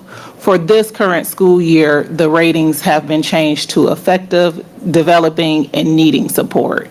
And that's for the administrators as well as the teachers. So just a brief summary for our administrators' evaluations. So we had 43 administrators effective, 1 developing, and then 2 employees were not evaluated as they started mid-year or later in the year. Any questions? Ashley, tell me again, you said 43 were effective? Yes. So how many principals do we have, whether assistant or? I believe it's 13. Sorry, let me get my, And then teachers, how many teachers do we have? If you don't have the information, I understand. well, we have a little over 200 teachers. I do have a report that breaks down exactly which administrator received what rating, as well as the overall ratings for the teachers. I'd like that, but the last time you gave us a report, Ashley, if I have correct notes, 121 teachers were not evaluated. Correct. They are exempt from evaluations based on previous evaluation scores or ratings. So you're telling me that the 121 all were found effective? Yes, in the previous years, they were either rated highly effective 3 years in a row or effective, which now state law allows them to be exempt for up to 2 years. And this is just a question that I pose to my colleagues here. Having been a former educator, I thought I was going to get through this without saying we're a failing district. But there's a direct correlation between the delivery of instruction and learning. There's no way you can get around it.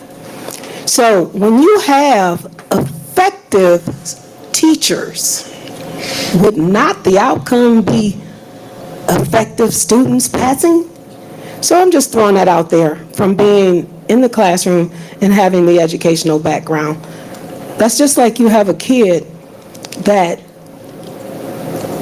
has always passed AB honor roll, but when we pull the real data and we look at scores for grade level, you'll find many of them have not performed and on their tasks, yet mom or dad would argue they've always been honor roll. So as we progress and move forward, I definitely intend to be a little more vigilant on the committee with my trustee colleague for, I guess it's school improvement / curriculum. But we have to bridge that gap, because 2 and 2 just doesn't equal 4 when you look at it as all of these people were effective, yet we're still failing. Any other questions for Ashley? All right, thank you. Thank you. I think I'm still. All right, the next is was that the 2024 year-end evaluation piece? Okay, so moving down for discussion is the 25-26 non-union administration contract renewal. Dr. Leverett? Thank you. Sorry. Yeah, so the proposed 2025-2026 contracts will secure services for the positions listed below. If the operating tax levy for a given fiscal year increases greater than 3% from the previous fiscal year tax levy, the salary schedule increase shall equal 50% of the percentage increase above 3%. For example, if the tax levy increases 6%, then the wage scale shall increase 1.5%, which is 6% minus the 3% times 50%. The salary schedule increase shall not exceed 5% in any given year. Based on Finance's recommendation, the contracts for the non-union administrators are increased by that 0.07% that Jim informed us of, as well as a step for those that qualify. Do you want me to list all of these names? I'm sorry. Should I list the names? Oh, yes. So for the non-union administrator contract renewals, we have a contract renewal for our interim director of facilities and operation, Marvin Beasley, our communication specialist, Frank Colon, our security coordinator, Stephen Cunningham, our data and assessment coordinator, Jennifer Dean, our controller, Chris Ewalt, our HR generalist, Michelle Fassey, our energy and technology innovation specialist, William Holcomb, our Project Excel supervisor, Henry Jackson, our transportation coordinator, Audra Kyles Gross, Our grants, compliance, and billing program specialist, Dana, I'm sorry, I cannot pronounce her last name. Our talent acquisition coordinator, Regina Nicholas. Our executive assistant to general counsel and human resources, Susan Parent. Our grants, compliance, and billing coordinator, Diane Perez. Our payroll specialist, Shanika Thomas. Our security coordinator, second security coordinator, Utia Whitaker. Our facilities and operations coordinator, Harriet Williams. Our MTSS coordinator, Yvette Williams, and our executive assistant to superintendent, Cynthia Wright. It is the recommendation of administration that the Board of Education discuss and approve the 2025-2026 annual contracts for non-union district positions effective July 1, 2025 through June 30th of 2026. Okay, thank you. Board, are there any questions, comments? Point of clarity, Ashley, can you tell me what the two positions were? Stephen, Our security coordinators, so they're considered security coordinators? that's their current titles, yes. So now, my question is not to you, Ashley, just for Dr. Leverett. What did you say they were last week going to be when you said they would report to you? What did you say those two you said, okay, so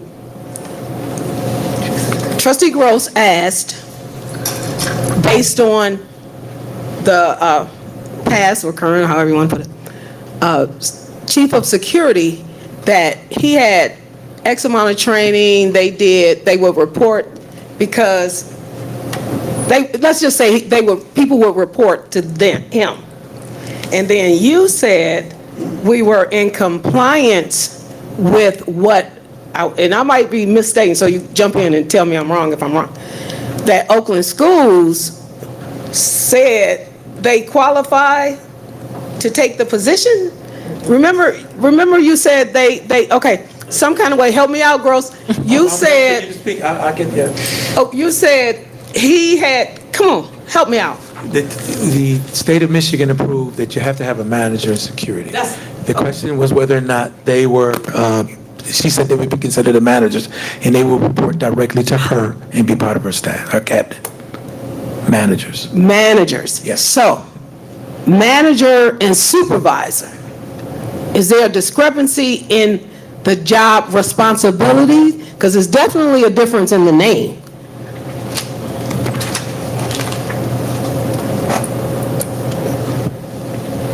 I don't recall saying that they would be managers now.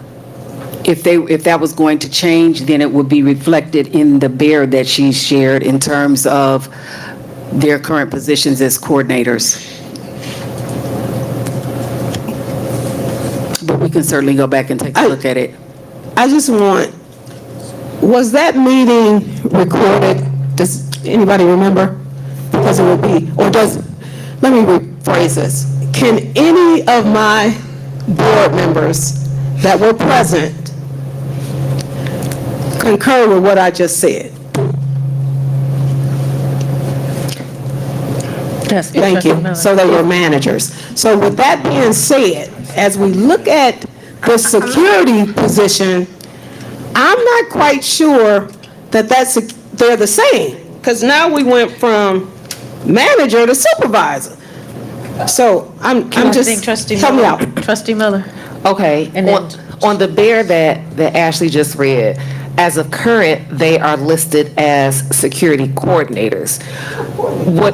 Yes, so what you are referencing is what I also heard when it was reported that they would be co-managers, and they would report back directly to Dr. Leverett. That is a fact. Thank you. We can go back and take a look, Trustee Dooley. It may be a matter of semantics in terms of the communication, but we can go back and take a look at that rather easily here, because they were supervisors and now they're listed as coordinators. So I guess where my disconnect is coming from, how did they, I'm almost sure I'm correct. You did say they were, because we asked, the question was asked, do they have the qualifications to facilitate? And you said, yes, they're going to be co-managers and report to you. That's why in my earlier comments, I was saying to you, while I commend your desire to want to facilitate, and because you are at the helm, and it just won't be humanly possible for you to let them report to you, because you said they would report directly to you. Correct. Right. So they are now not managers, and somewhere along the line, they had to be of that status. I may be wrong, and I'm gonna let it go. We can talk about it, I guess, a little later. Did you want to say Yeah, that? I mean, we can definitely revisit it, so if that was the issue and the concern, because there were supervisors, Ashley. I can double check my records. If it's a matter of doing like a title change, is that the request, we can definitely revisit and do that. Okay, wait, I think Secretary Davis She Smith had did. This is not Secretary difficult. Davis Smith. I was just going to say that I believe it was stated that they were managers or co-managers and something like that, but I know that Frank was recording that day, so we can go back and revisit. So it sounds like there's a discrepancy with the title. That's what the confusion is, the title, correct? I'm not quite, the title is, but at the same time, when titles change, responsibilities change. Because it's not fair to say, if that's the case, then you don't need a supervisor, coordinator, and manager. You don't need the different steps. Everybody can just work. So there's normally, that's just like when you have a department head. They're over the department.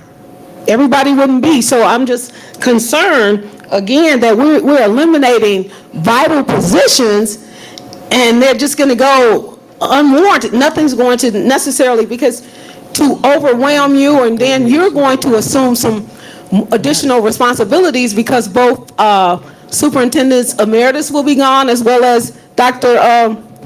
Weatherspoon as your consultant. So I just don't want you, if some of these positions can be saved, and I think that's, because if I recall, safety was one of your number one, when we talked, safety, attendance, and academics. I'm sure academics had to be there. So with safety was number one. You said that. I remember that because I took notes. Not in my mind. I didn't write nothing down in there. So if safety is number one, wouldn't you want to have someone that's more, and I'm saying Valid Gross, because he has the experience of having been a chief of police. So with that level of security training, why would we defer something that essential and vital to the operation of the school to someone lesser? Also, a little birdie said that he was willing to forego even the expense of insurance. So I just want us to look at that again, because security, you stated that was your number one priority. That came before you even said academics. I yield. Thank you. Trustee Miller.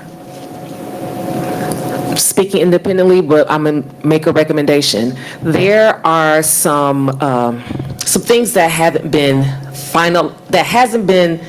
there's some inaccuracies in there that we need, as a board, we need to discuss further and receive some clarity from Dr. Leverett. I share your concern, as I have stated, that there are policies that have to be changed, policies that included Chief Gross, that we need to revisit to know who we need to put in that field. So my recommendation is that we set a date to have that ironed out as a board with Dr. Leverett, so that we can have the questions, be in a different forum to ask the questions, so that we can get direct answers. Trustee Gross, did you have a question? I'm treading on, because I don't want to.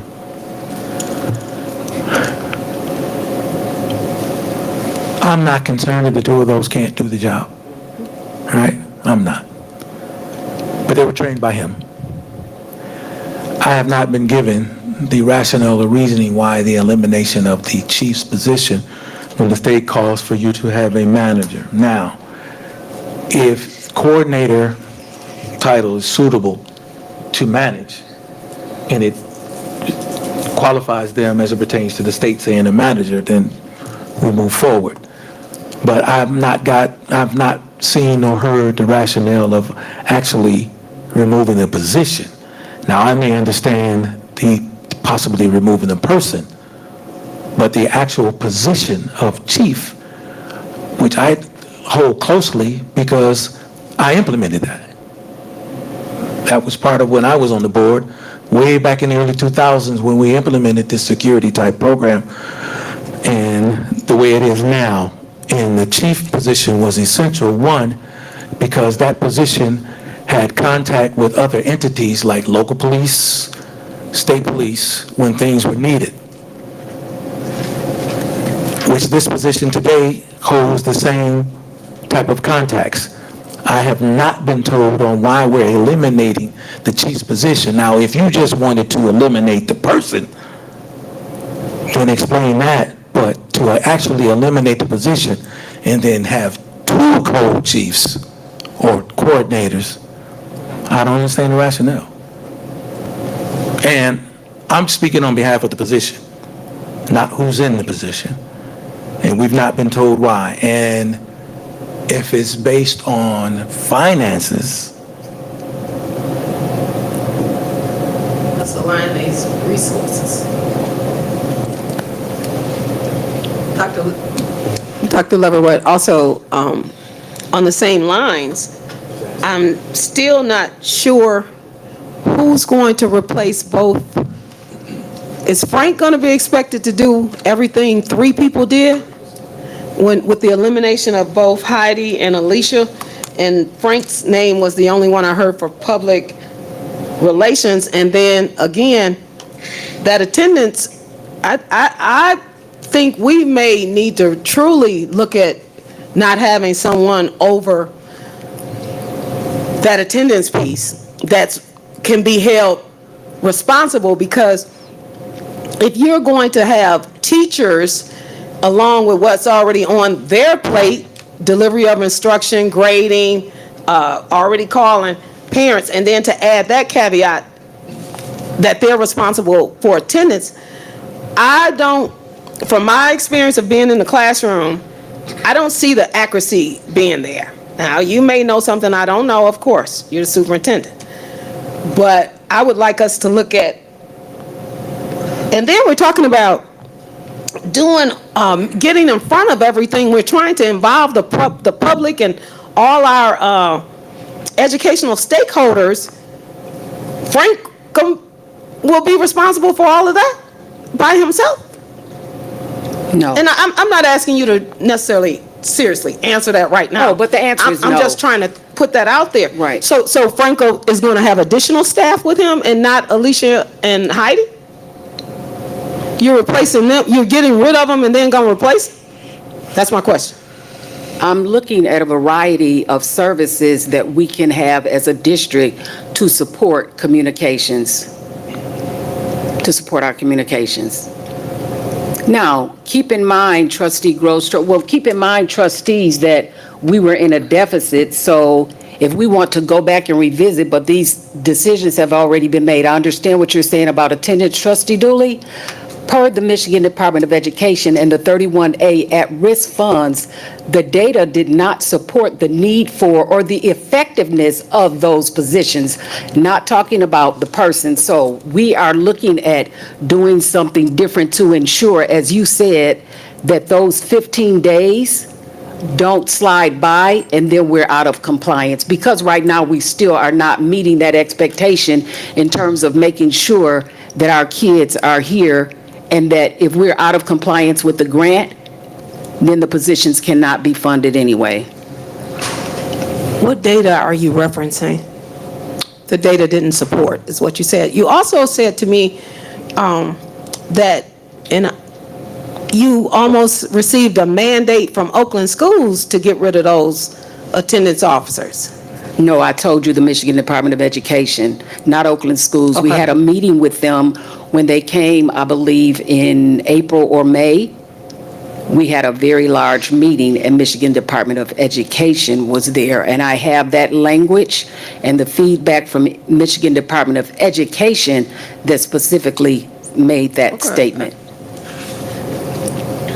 With all due respect, I believe we would do ourselves a disservice not putting someone in these positions. I yield. Thank you, Trustee Dooley. All right, any other questions or comments regarding the 2025-2026 non-union administration contracts? All right, the next one on the agenda, central office position name change. Thank you. To better align with common practices and similarly sized in neighboring districts, the administration is recommending the following title change effective July 1, 2025. Assistant Superintendent of Curriculum and Instruction to be retitled as Executive Director of Curriculum and Instruction. These changes are in title only. There will be no modifications to the responsibilities or compensation associated with this position. I have a Trustee question. Dooley? Yes. What's the rationale? If there's no change in responsibility or change in their wages, their funding, I think it's a disservice to knock them down. Because if I was already serving as assistant superintendent, and not saying that, I'm sure Dr. Deverson has nothing in her mind to go anywhere, but I'm using her as an example. If she wanted to go somewhere else, assistant superintendent would help propel her before the executive director, especially because that's kind of a knockdown. And if I was in personnel as a personnel HR and having endorsement of central office, I would see that as a knockdown.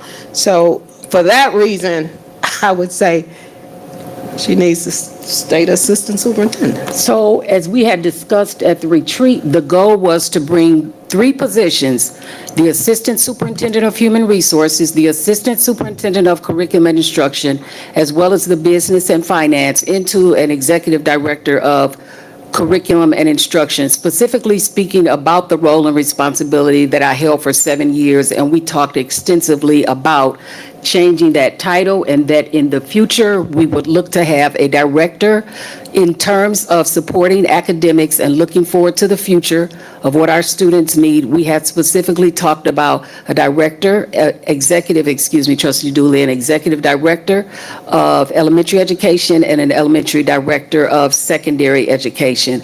So this position, again, was in title only, so that in the future, we are hoping that it is necessary for us to bring on another executive director for curriculum and instruction, one for elementary and one for secondary.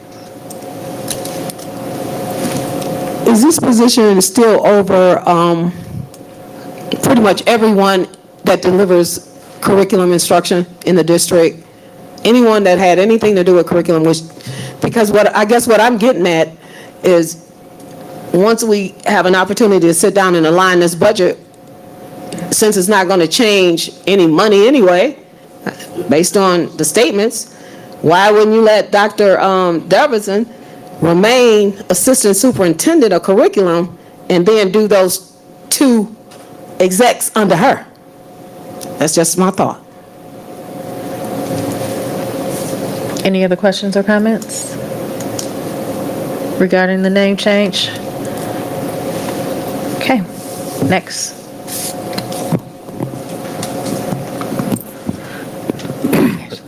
That's me. Oh, sorry, Attorney It's Seegers. the contract renewal for Dr. Jeronique Deverson. Dr. Jeronique Deverson has served as the interim assistant superintendent of curriculum and instruction since January of 2024. She continues to lead the department in an effort to improve the delivery of curriculum and instruction within the district. The proposed 2025-2026 contract, pending the title change from interim Assistant Superintendent of Curriculum and Instruction to Interim Executive Director of Curriculum and Instruction will secure her service contract and shall be at the annual rate of $134,571.05 if the operating tax levy for a given fiscal year increases greater than 3% from the previous fiscal year tax levy. The salary schedule increase shall equal 50% of the percentage increase above 3%. For example, if the tax levy increases 6%, then the wage scale shall increase 1.5%. The salary schedule increase shall not exceed 5% in any given year. It is the recommendation of administration that the Board of Education discuss and move to action the 2025-2026 annual contract of Jeremy Devison in the amount of $134,571.05 for an effective date of July 1, 2025. Okay, thank you. Any questions, board, regarding the contract? All right, next. Yes, this is a contract renewal for Ashley Smith, Interim Executive Director of Human Resources. Ashley Smith has served as the Interim Assistant Superintendent of Human Resources since November of 2024. She continues to lead the department in an effort to improve the delivery of human resources within the district. The proposed 2025-2026 contract will secure her service contract and shall be at the annual rate of $131,289.58. If the operating tax levy for a given fiscal year increases greater than 3% from the previous fiscal year tax levy, the salary schedule increase shall equal 50% of the percentage increase above 3%. For example, if the tax levy increases 6%, then the wage scale shall increase 1.5%. The salary schedule increase shall not exceed 5% in any given year. It is the recommendation of administration of the Board of Education discuss and move action to the 2025-6 annual contract of Ashley Smith as the Executive Director of Human Resources in the amount of $131,000, $289.58 for an effective date of July 1, 2025. Okay, thank you. Any questions from the board? I have a question. How many times has this job been posted? Ashley. The position is currently posted now. We'll be reviewing applications and interviewing in the coming weeks. So would that be 1 time, 2 times, 3 times, 4 times, 10 times? How many times has this job been posted? This job position, this school year has been posted 1 time. Thank you, Ashley. All right, next. Yes, the next is we ask that the board approve the calendar for the 25-26 school year. The district had discussions with the Pontiac Education Association as it relates to the calendar for the 25-26 school year. That draft calendar is attached, and this board should note that the first day of school will be on September 2nd, 2025, the day after Labor Day. It is a recommendation of administration that the Board of Education approve the 2025-2026 school year calendar, which has been tentatively agreed to by the district administration and the Pontiac Education Association. Okay, thank you very much. Any questions? All right, moving down to action item. Action item A, can I get a motion for the approval of the 2025-2026 non-union administration contract renewals? So moved.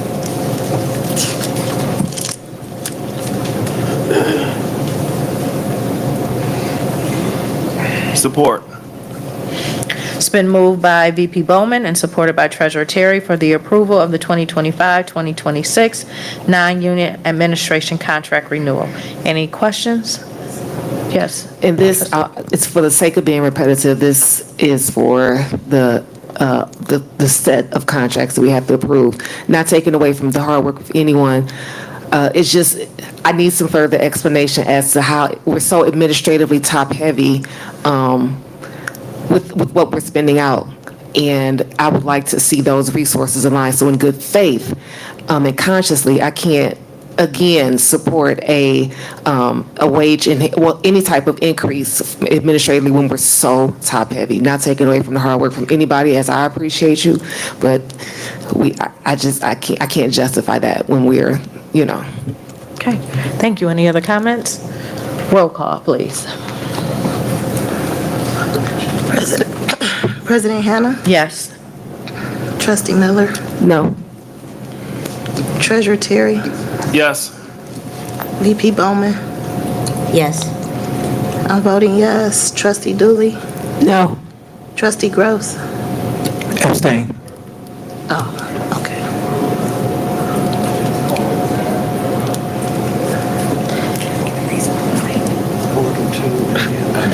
So I have to say that too? Okay. 4-2 and 1 abstain. Okay, thank you. Can I get a motion for the approval of central office position name change, Executive Director of Curriculum and Instruction? So moved. Support. It's been moved by Trustee Gross, supported by Treasurer Terry, for the approval of central office position name change, Executive Director of Curriculum and Instruction. Any comments? Roll call. Trustee Miller, You said me? Yes. Treasurer Terry, Yes. VP Bowman. Yes. I'm voting yes. Trustee Dooley, I'll go with consensus, yes. Trustee Gross. Yes. And President Hannah. Yes. That passes 7-0. All right, thank you. Can I get a motion for the approval of the contract renewal for Dr. Jeronique Devison? So moved. Support. It's been moved by Trustee Gross, supported by Treasurer Terry, for the approval of contract renewal for Dr. Jeronique Devison. Any questions? Roll call. Treasurer Terry, Yes. VP Bowman. Yes. I'm voting yes. Trustee Dooley, No. Trustee Gross. Yes. President Hannah, Yes. Trustee Miller. No. That passes 5-2. Okay. Can I get a motion for the approval of the contract renewal for Ashley Smith, Interim Executive Director of Human Resources?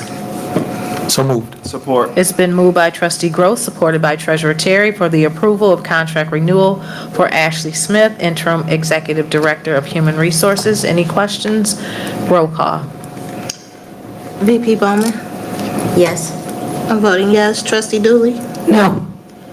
Trustee Gross, Yes. President Hannah, Yes. Trustee Miller, No. Treasurer Terry. Yes. That passes 5-2. All right, thank you. Can I get a motion for the approval of the Pontiac Education Association regarding school year 25-26 calendar? So moved. Support. It's been moved by VP Bowman, supported by Treasurer Terry, for the approval of the Pontiac Education Association regarding the 25-26 school year calendar. Any questions? Roll call. I'm voting yes. Trustee Dooley, Yes. Trustee Gross, Yes. President Hannah, Yes. Trustee Miller, Yes. Treasurer Terry, Yes. and VP Bowman. Yes. That passes 7-0. All right, thank you. Moving down to curriculum and instruction, discussion items. Dr. Leverett? Yes, thank you. Dr. Devison, 25-26 school year materials, 25-26 school year materials and services grant funds. Good evening. I'm going to start with the general fund. As requested, you all wanted to have it separated from grants and general funds, so I will start with general funds.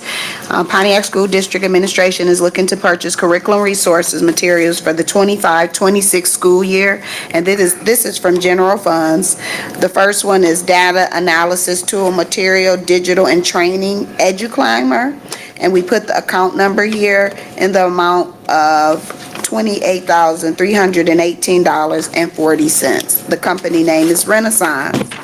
For literacy, high school core literacy curriculum materials, digital, My Perspective, and the general fund number is here. The from Savas, and the amount of $33,979.50. Again, literacy, elementary and middle school core literacy curriculum materials, print and digital, Wit and Wisdom.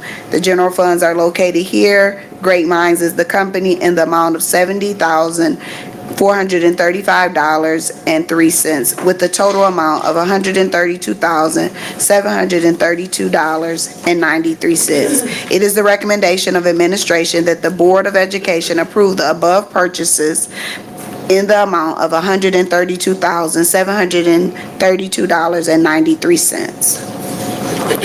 Thank you very much. Any questions from the board? One of the issues of concern would be, has anyone done an assessment on the usage of materials that already exist and not being used? To my understanding, and I cannot verify this, but the sources were good, that we have a multitude of unused, unopened materials in various schools. So have we had an opportunity to go do an inventory and then try to see how these materials that have already been purchased and that are sitting unopened? So we did this year. In the past, the companies would not allow us to order portions of it, and this year they did allow us to order portions of the curriculum, so we did take an inventory this year. So with that being said, could any of the material that you're requesting be cross-referenced, where whether it was spiraled up or down by the teacher, there was no usage for this material that remains, to my understanding, somewhere? So let me ask you this, Dr. Jefferson. Is that a correct assessment that we do have materials in various locations that remain unopened? Regardless to why it's there, does that exist? Correct. Thank you. Any other questions? No? Okay.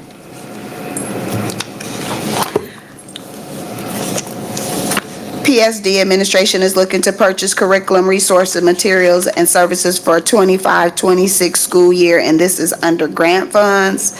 And the first one is local assessment and intervention materials, digital, and training, iReady, and it's under curriculum associates in the amount of $147,946. And then we have the SEL, which is the social emotional for elementary, middle school, and high school, social emotional learning assessment, digital progress monitor materials, digital training, Sabers under Renaissance in the amount of $11,458. SEL, elementary, middle school, and high school, social emotional learning curriculum materials, second step, and this is Committee for Children, in the amount of $26,964,000. For the ESL curriculum, English learner curriculum materials, our rural and in the U.S., Cengage Learning in the amount of $60,712.30.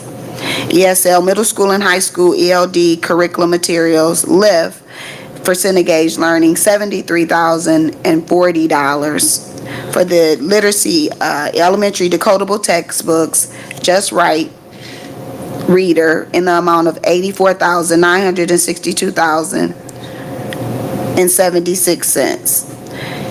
ELA elementary diverse classroom libraries, and this through Follett, in the amount of $144,672.66.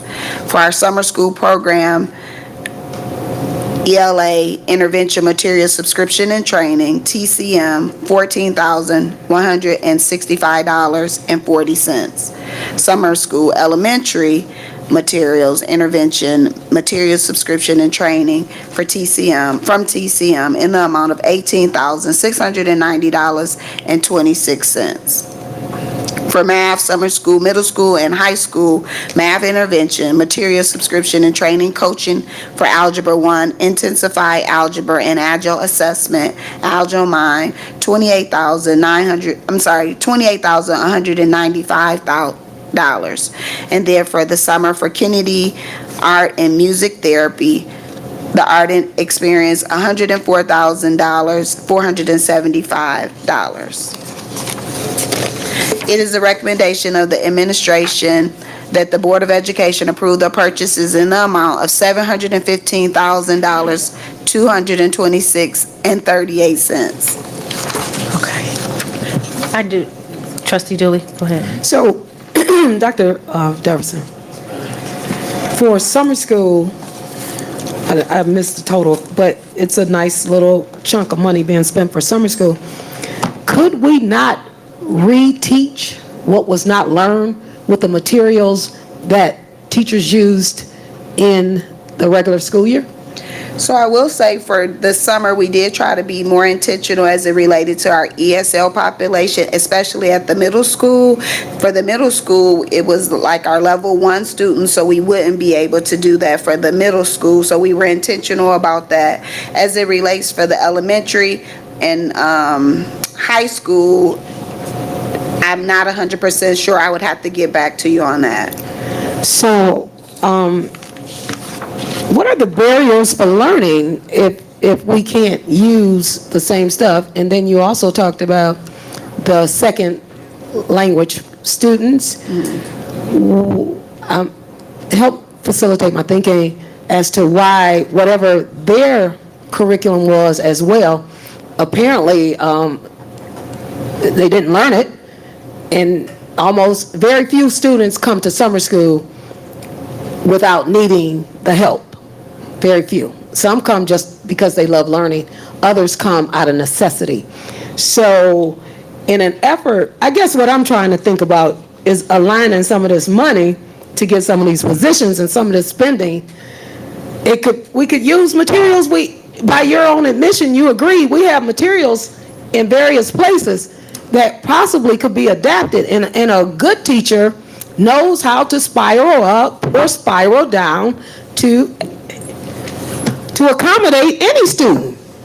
So I guess I'm just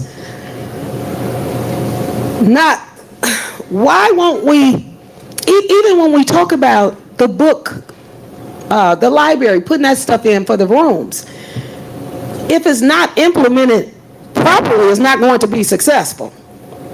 So perhaps, I don't know when summer school starts, sorry for that, but it would be logical. Even if a teacher took, hypothetically, I'm teaching 6th grade ELA, and once I do my initial assessment, I see the weaknesses. I can accentuate the strengths, but I could just go get me a 3rd or 4th grade book because I thought it was established that pretty much the curriculum is the same across the border and on each grade level. So I guess if we come together and we put our minds together, we could begin to save the district because we have the wherewithal in teaching, I would like to think, but then they're not being evaluated, so that might be something that needs to be looked at. How can they take a curriculum and spiral it up? And what I mean by that, TV, spiraling up, I can take a 6th grade book, and even if I had an 11th grader, I can bring that up to 11th grade level because the skills are the same. They are just added. They're built upon. Each level is built upon. So I would like the curriculum team, your team, whoever team, to think about us utilizing the curriculum, all the materials that we have right now. Let's put that to use and say and utilize this money somewhere else. I yield. Duly Thank you. noted. I do have a question. Did you Yes. want to go? No, you go. Okay. First, going back to the school year materials that are coming out of general fund, the digital materials. So does this mean our students will have access to these materials at home, or is it just for them to use while they're in school? I believe both, but I know for sure in school. I would have to double check if they can use it at home. I'm almost sure they can use it at home. Okay. Yes. Okay. Just wanted to make sure they can access it at home. Yes. The second question, I want to kind of tag on to what Trustee Dooley was saying, because it does make sense. So I understand that the summer school materials, all of this is grant funded. Correct. First. And so thinking about our students that may be lacking in math or in reading. So the materials that we're ordering for the summer, is it just the content is still the same, but is it just a different vendor or different company that it may look different? Because I do understand if the materials that we were using during the school year, if they weren't competent in that, why couldn't we use that same material during the summer? But I'm just wondering if for summer, it could be presented differently, or it could just be in by a different vendor or something, but the content is still the same. For example, if it was Algebra 1, they were lacking in during the school year. So during the summer, it's still going to be Algebra 1, but maybe just presented by a different vendor. So when I look on this document, the summer school is only on line 8, 9, and 10. And if you look at it, most of this is the training that they're doing for the teachers, not so much supplies ordered. The only thing for middle school, like I said, we did do a better research on. So last year when we enrolled students, we did not have the materials for the level 1 and level 2 students, but those were the students who enrolled. This year we were so much more intentional as identifying who enrolled, and so we were intentional, and we realized that, again, our ESL population at the middle school were the ones that enrolled, so we tried to get a curriculum that would be suitable for them, and then we were able to get other materials that were free, such as, what was the program? I'm trying to process, because we did get to offer some other programs through I can't think of the program, but they're coming in for free and no charge for the students that are not ESL. So we have multiple things going on at the middle school, but specifically for the level 1 and level 2 students, because those are the students enrolled. So like, for example, if we had 100 students enrolled in middle school, summer school, 90 of them were level 1 and level 2 students, and the other 10 were just general ed students. Okay. Okay. Trustee Gross. Trustee Dooley, it's Trustee Gross. He did. Oh, okay. Okay. I'm learning. Dr. Deverson, one of the things or challenges that I saw during my various walkthroughs was the lack of computers for all students. And I heard you just say online. So have we facilitated in that lack, so every student will have a device to work? You mean for summer school or? Yeah, we're talking about summer school right now. Yes, but there are Chromebook carts in just about all of the classrooms. I don't think we're lacking technology. Not lacking in the sense of, I think we have a lot of things. I'm saying the number. What I saw, there was not a one-on-one to each student. Each student did not have their individual device to work on. Now, something could happen, I don't know. I'm just saying what I observed. I will double check, but from my experience in the classroom, there is a 1-to-1 correlation when it comes to the Chromebooks. So are we speaking that that for every school and not the high school or middle school, just our elementaries, because teachers are better equipped and then devices weren't assigned? I would have to double check, but as far as I'm aware of, every classroom has the Chromebook carts. So a Chromebook cart holds how many computers? Maybe 30? A classroom set. 30? Yes. So what happens if my class is 35? Again, I would have to double check, but as far as I'm aware, everyone has a Chromebook to be able to use during instruction. So would it be fair to say, and not just for summer school, this is for regular school, that all classes are 30 pupils and under? That way they would be At elementary. guaranteed to have an individual device to work on at all times? At elementary, I know for sure every student has 30 students or less. Every teacher? Student. Every teacher has 30 students or less? Oh, correct, yes. Yes. So those devices are not lent to go home because of it, right? They keep those in the classroom? Correct. Okay. And again, at the high school, they have a cart for each class, right? Yep. I would have to double check that. That is 'cause- correct. Thank you, Dr. Davidson. Trustee Gross, Yes. you have a question? Yes, I do. I want to make sure, these materials you're looking at approving is for the 25-26 school year, right? And summer These are school. for summer as well. This summer, Yes. not for next summer. No. So we're ordering materials a week before summer school starts? So yes, but we had, because it was over the limit, we couldn't order. So they already have us ready to go, but we had to get board approval. So, you will have these materials prior to this? Absolutely. Because the summer school starts June 30th. Next week. That's Monday. That's real close. Okay, and then lastly, as it pertains, I know these are grant funded, this is grant funded.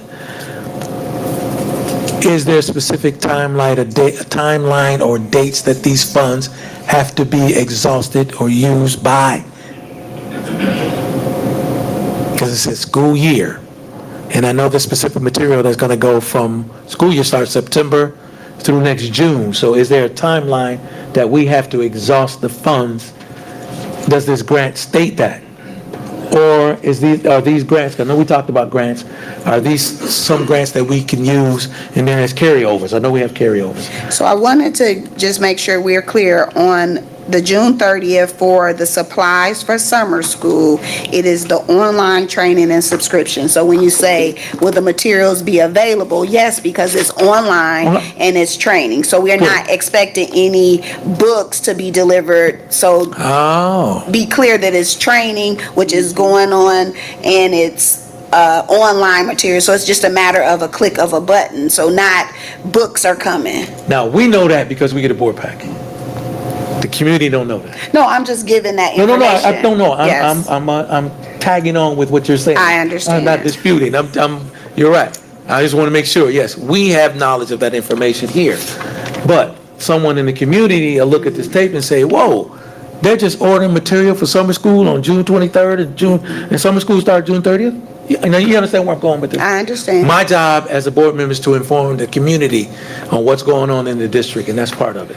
And we don't want it to appear that we have a delay, because that's what they're saying. And we can eliminate what's being said negative by saying these are based on online materials that will go into place as soon as the board approves this evening. And we're all set to go with it. So I'm just informing the community. And you may not have an answer yet, Doc, on the grant itself and if there's a timeline on when these funds have to be exhausted or used by. I want to make sure, because first of all, the summertime, people aren't here. So if there's specific things that we need to do to be prepared for September, and this grant funding money ends in October.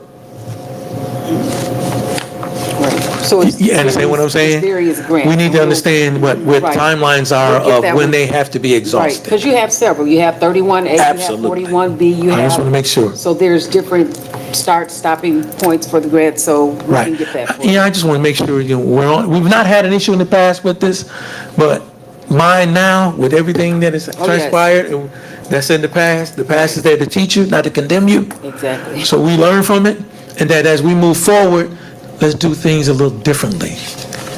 And so we don't have what we had in the past. That's all I'm saying, and I want us to be upfront and ready to roll, and let's go. So, thank you. Thank you, Doc. All right, thank you. I have another question.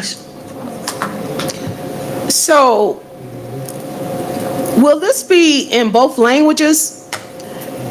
Spanish, online? And then you're saying it's a reading program, but we already know our reading levels are low, so why would we, if this is supposed to be intensified, logic would say put a body in front of those students, not them in front of a computer to read. I don't want you to believe that there's going to be a computer online service. We have hired certified teachers to teach those classes and also tutors. Again, the training and a subscription, they still will be doing. Who being trained? The students or the teachers? The teachers. So now so all of this that we've talked about this material is for teachers and not students? And I went through, did every student have an apparatus, but it really was for the teacher? No. Which apparatus are you speaking of? So, just point of clarity. So online, summer who was the summer school? So at online 8, 9, and 10. So 8th grade, you're referencing grades 8, 9, and 10? No, line item. Oh, okay. On this bear. Okay, I don't have that with me. Okay. I don't have it with me right here. So, go ahead. I'm sorry. Go ahead, Dr. I want you to complete your question. I apologize. I just couldn't understand how we would put students in front of a computer that need the additional help. And I'm only basing that on my experience.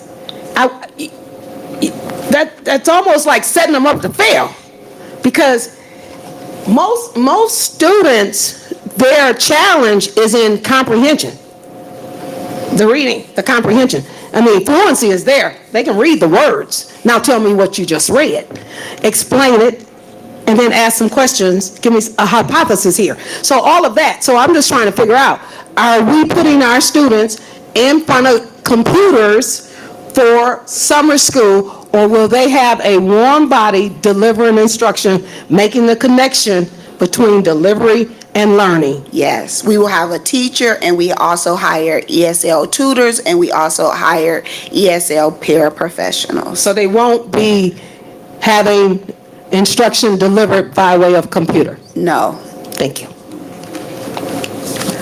All right, any other questions before we move on? All right, thank you very much. Action item, can I get a motion for the approval of the 2025-2026 school year materials, which will be coming from the general fund? So moved.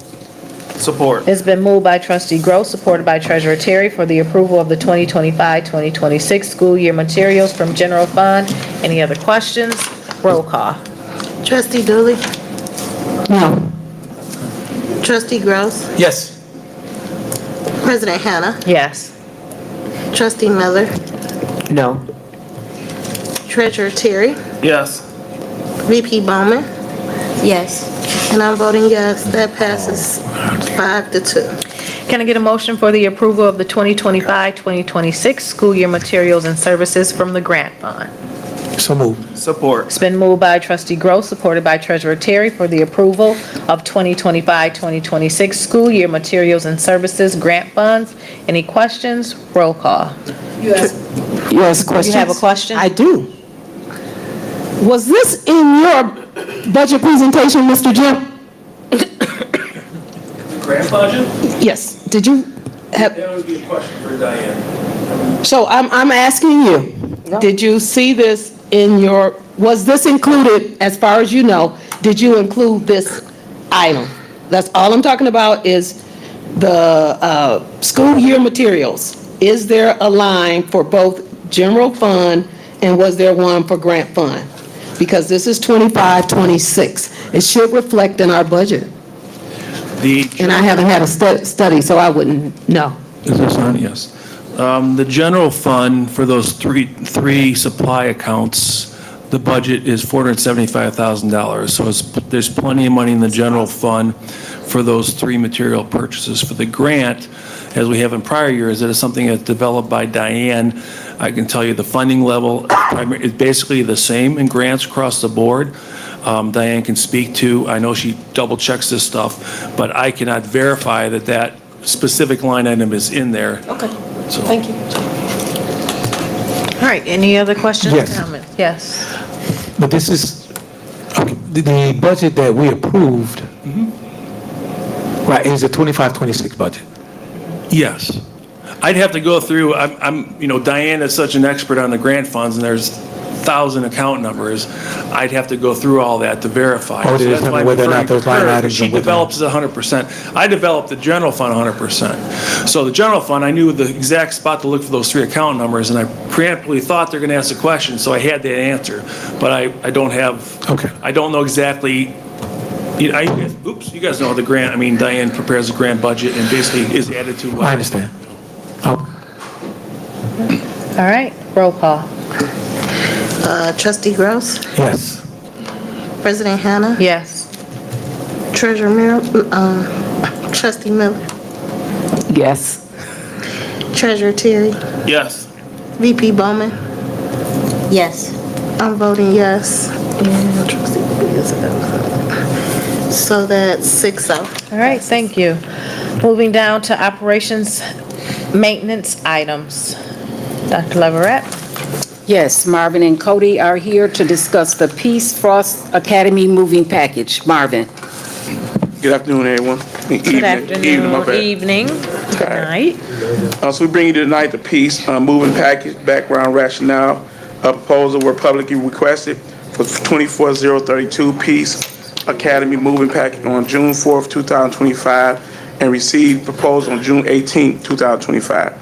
The bid proposals were read aloud at the Odell Nails Administration Building and reviewed jointly with Pontiac Schools and Saxon Construction.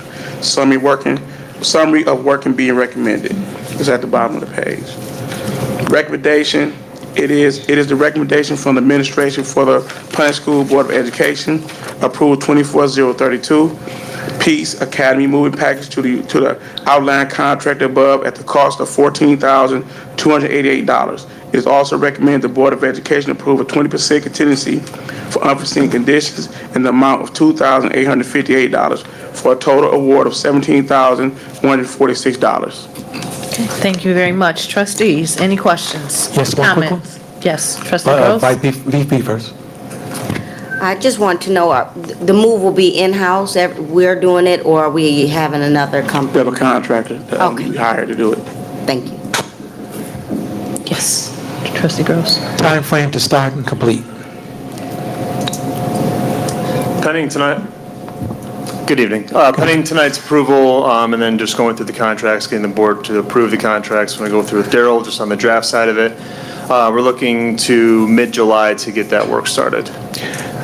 Good, because I had a conversation with the principal, and there was a concern about, right now, they're just waiting for the actual move. So I just want to make sure that you guys work closely with her as it pertains to moving and getting this thing done. And so she's made aware of every step of the way, because... Every day. Matter of fact, we just met today over HRC today, so. Oh, you did? And Dr. Davison and Ashley are deeply very involved with this, so it's about, it's a bunch of us in play, making sure this move is done correctly. And I'm happy and satisfied. Thank you. All right, any other questions, trustees?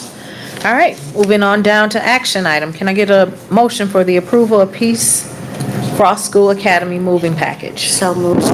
It's been moved by VP Bowman, supported by Trustee Gross, for the approval of Peace Frost School Academy moving package. Any questions? Roll call. President Hannah, Yes. Trustee Miller, Yes. Treasurer Terry, Yes. VP Bowman. Yes. I'm voting yes. Trustee Dooley, It's just, nothing else was added, just the moving piece, right? yes. Then that would be a yes. And Trustee Gross. Yes. That passes 7-0. All right, thank you very much. Communications, petitions, I'm sorry. If you, I'm sorry, point of order, but I wanted to add something. I didn't want to leave the impression that the $500,000 we're saving in professional services were just, two individuals. Myself comes out of there, a lot of smaller accounts. But one big item that was in there was the board had hired a auditor to do a bond audit, which was $120,000 or $130,000. So that's a pretty big chunk of that $500,000. So I just wanted to clarify Thank that you. it was multiple positions. Thank you. You're right. That was DHL consulting company that was hired. And I think the initial cost for that contract we had with him was over $400,000, I think is what it was. But we did not utilize all of that total. So I think we saved probably over $300,000 because his services only equated to about 100 and something thousand. So thank you for clarifying that, because that 500,000 has been lingering. Yes. With the assumption that it was only towards Right. a consultant, but it Multiple items. individuals, companies came out of there. Absolutely. Thank you for sharing that. I forgot. Is it possible to get get that information What information? that was paid out of that 500? Oh, yep, we can get that information. All right, any communications, petitions, and delegations? There are none. Okay. All right, we'll go board comments. Going to start over here with Trustee Miller.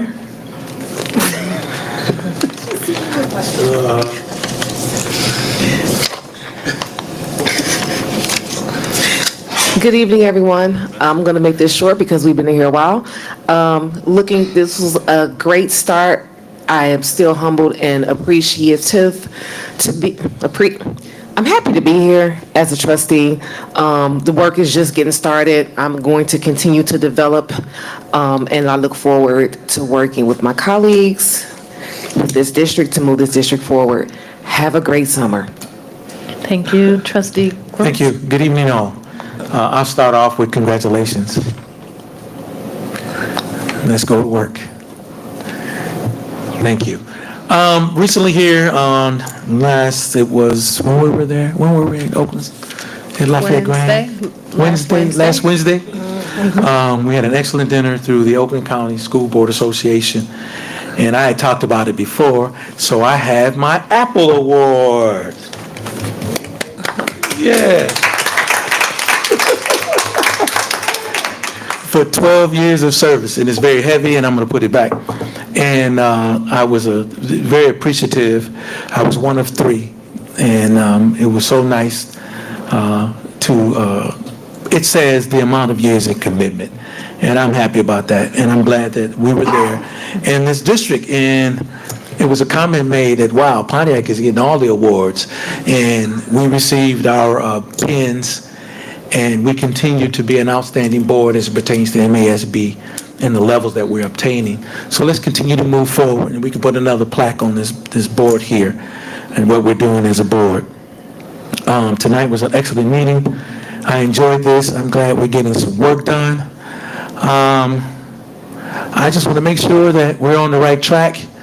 And I know everyone talk about summer, taking off summers, but education never stops. So if there's something we need to do, let's do it and not wait. And let's meet, get these things done, and be well prepared for September. That's my goal as a board member, to make sure that we're all prepared, and that how I want to put some of the mistakes that we've made, or some choices that we should not have made in the past. Again, we learn from those and we move forward. Our kids deserve the best, so let's continue to provide them the best. From this table, from this administration, let's continue to do so, because I know we have the ability to do so. This was a great year, different but great. I'm thankful for the new positions that were filled here. And again, they're not new anymore. They're veterans now. You got some months in. You got 6 months in. So now you're a veteran. So let's continue to move forward as a board. And now we have the 8th member secured. So let's keep doing this, and let's do it right. Have a good night. Thank you. Trustee Dooley. I want to congratulate my colleagues on you getting the Apple Award, Trustee Gross, and I understand that Trustee Marcus Terry received 2 awards. However, he noted he did not get an apple, so we hope he gets an apple. I'm going to put a plug in for Accent Pontiac. Accent Pontiac is still in need of sponsors for some of the children for those summer camps. Please, if you're able to do that, support Accent Pontiac. Myself and our newly elected superintendent had a quick discussion on, yes, there is work to do. And we are going to work in concert collectively with all educational stakeholders to move this district forward. So I too look forward in executing the plans, because as we set our goals for this year, and we set timelines, and we are deliberate and intentional with processing the work that needs to be done, I'm confident that we will have a successful year. I too wish you a wonderful summer. God bless and God keep you is my prayer. Have a good night and a wonderful summer. Thank you. Secretary Davis Smith. This was a great meeting, guys. Congratulations, Soup, on your position. I know we're going to do great things and moving forward with our students academically. And I thank everybody again like I did last week because I signed out last week. But again, I thank administration, staff.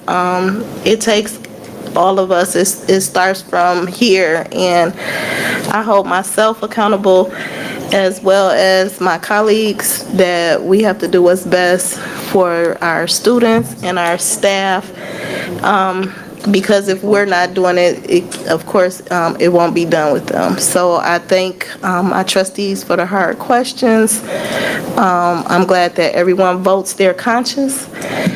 And I just want everybody to have a safe summer. It's starting off rocky in our community, and I just want everyone to be out here, be safe.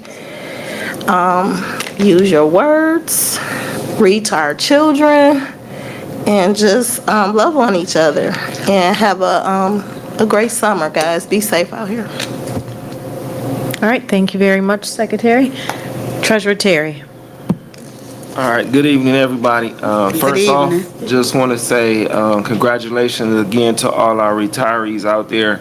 Once again, thank you for all your years of service, and I wish you the best moving forward.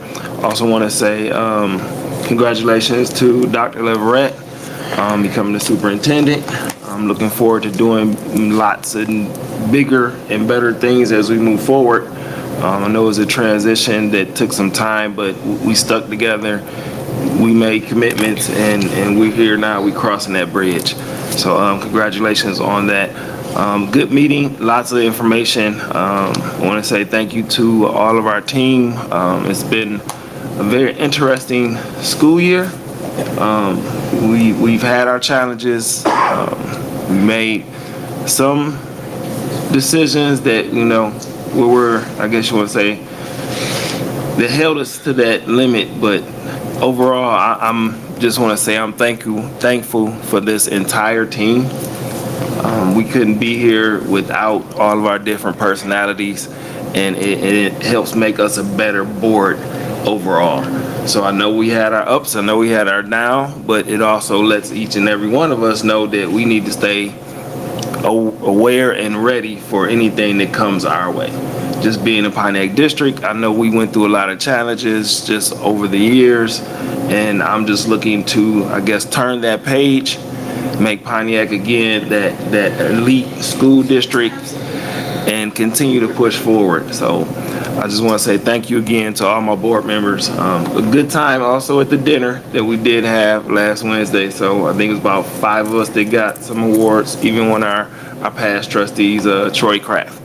So, we was putting in that work, and I'm looking forward to this board. And as they mentioned, to continue to get those awards as we continue to move forward. It's a good example for our kids as well, just so they understand that not just them, we're pushing them to get an education, but for them to see us also striving to educate ourselves and be the best board members we can for them. So I think that's very important. Let's continue to push forward with that. And on that note, if we don't see you again, have a good summer. Be safe out there. Continue to read, continue to practice your math, whatever you need to do, but learn something. I would say learn something, because when we start back up in September, it's no holding back at that point. Either you know it or you don't, and it's best to try to keep it fresh in your mind.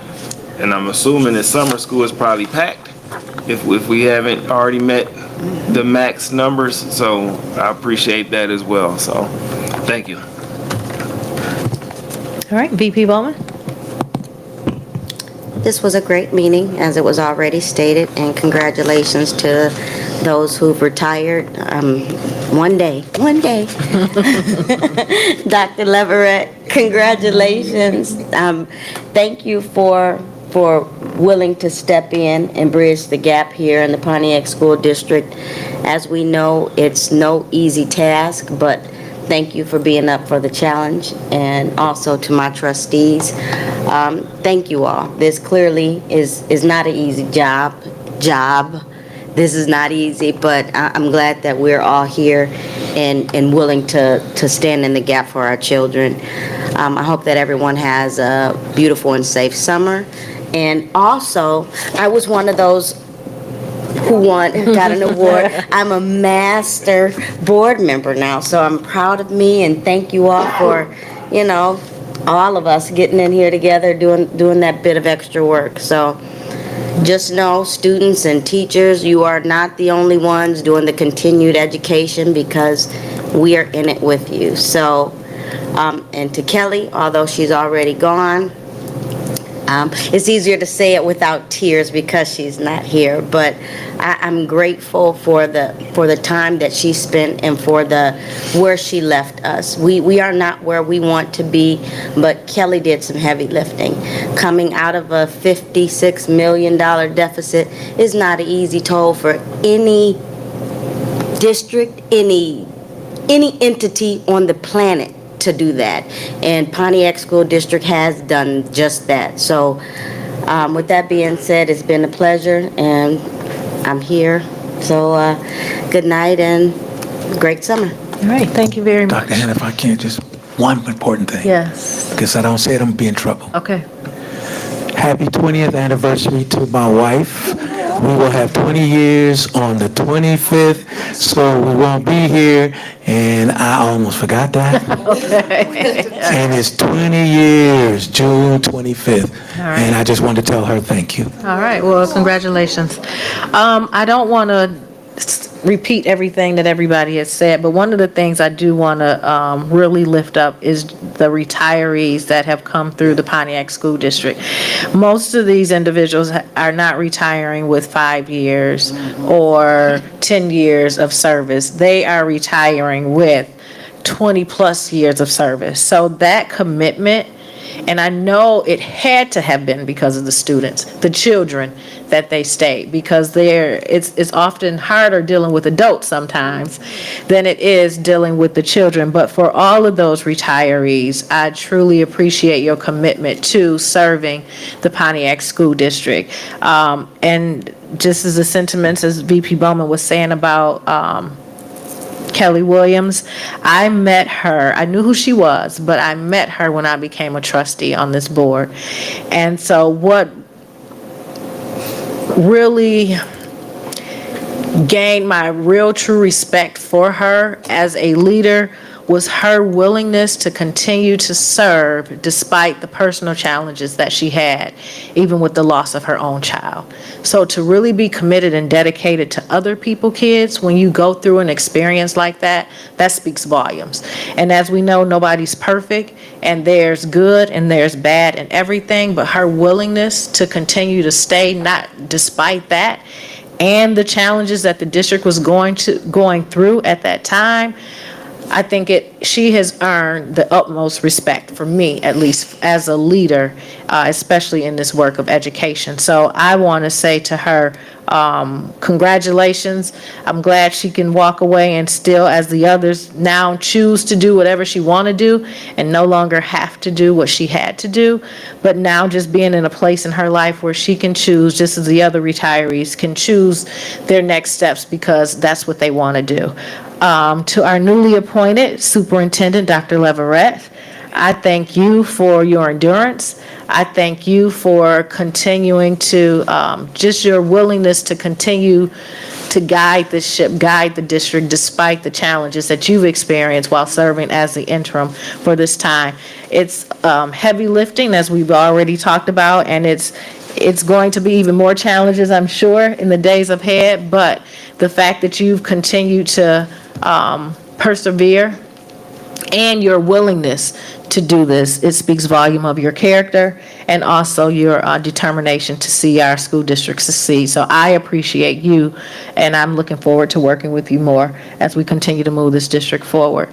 I want to say to my trustees, good job. Congratulations on your continued learning and the awards that we received. Trustee Gross, 12 years is a long time, and I admire you for being willing to continue to say and serve in this space despite everything. But again, it speaks to your testament about wanting to do what's best for the children. So I commend you for staying the course as well. I wish everybody a happy summer. We have to enjoy it. I mean, there's always work to do, but please take the time to pull away and rest and rejuvenate so that we can come back strong and ready to have a productive school year for 25-26. It is my hope that 25-26 school year will be even better than our 24-25 school year, and I know we can make it happen because we have great people in our district working and serving our students. So I also want to, before I forget, on behalf of Principal Nicole Harris, I do have an announcement about preschool enrollment, which is taking place for the 25-26 school year.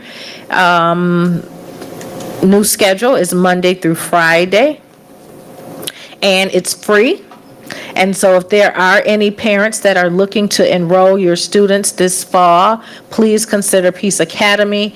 The phone number and information is here. Please call for more information, 248-451-7770, or you can visit the school district site online. But again, Peace Academy is taking enrollment right now for preschool. It is 5 days a week, and join us at our new location, our new schedule for our 5-star rating school. So we look forward to seeing some new babies come and join us. So with that, I would like to make a motion for us to go into closed session.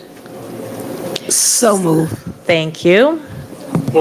Thank you. It's been moved by Trustee Dooley and supported by Trustee Gross to go into closed session. Any questions? Can you state the reason why? Yes, we are going into closed session to discuss a pending litigation With legal counsel. with legal counsel. Thank you for reminding me, Seegers. Roll call, please. Trustee Miller, Yes. Treasurer Terry, Yes. VP Bowman. Yes.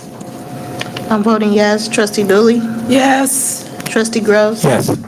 and President Hannah. Yes. That passes 7-0. All right, thank you very much. The time is now 9:02, and we are entering into closed session. And you all are welcome to leave if you want.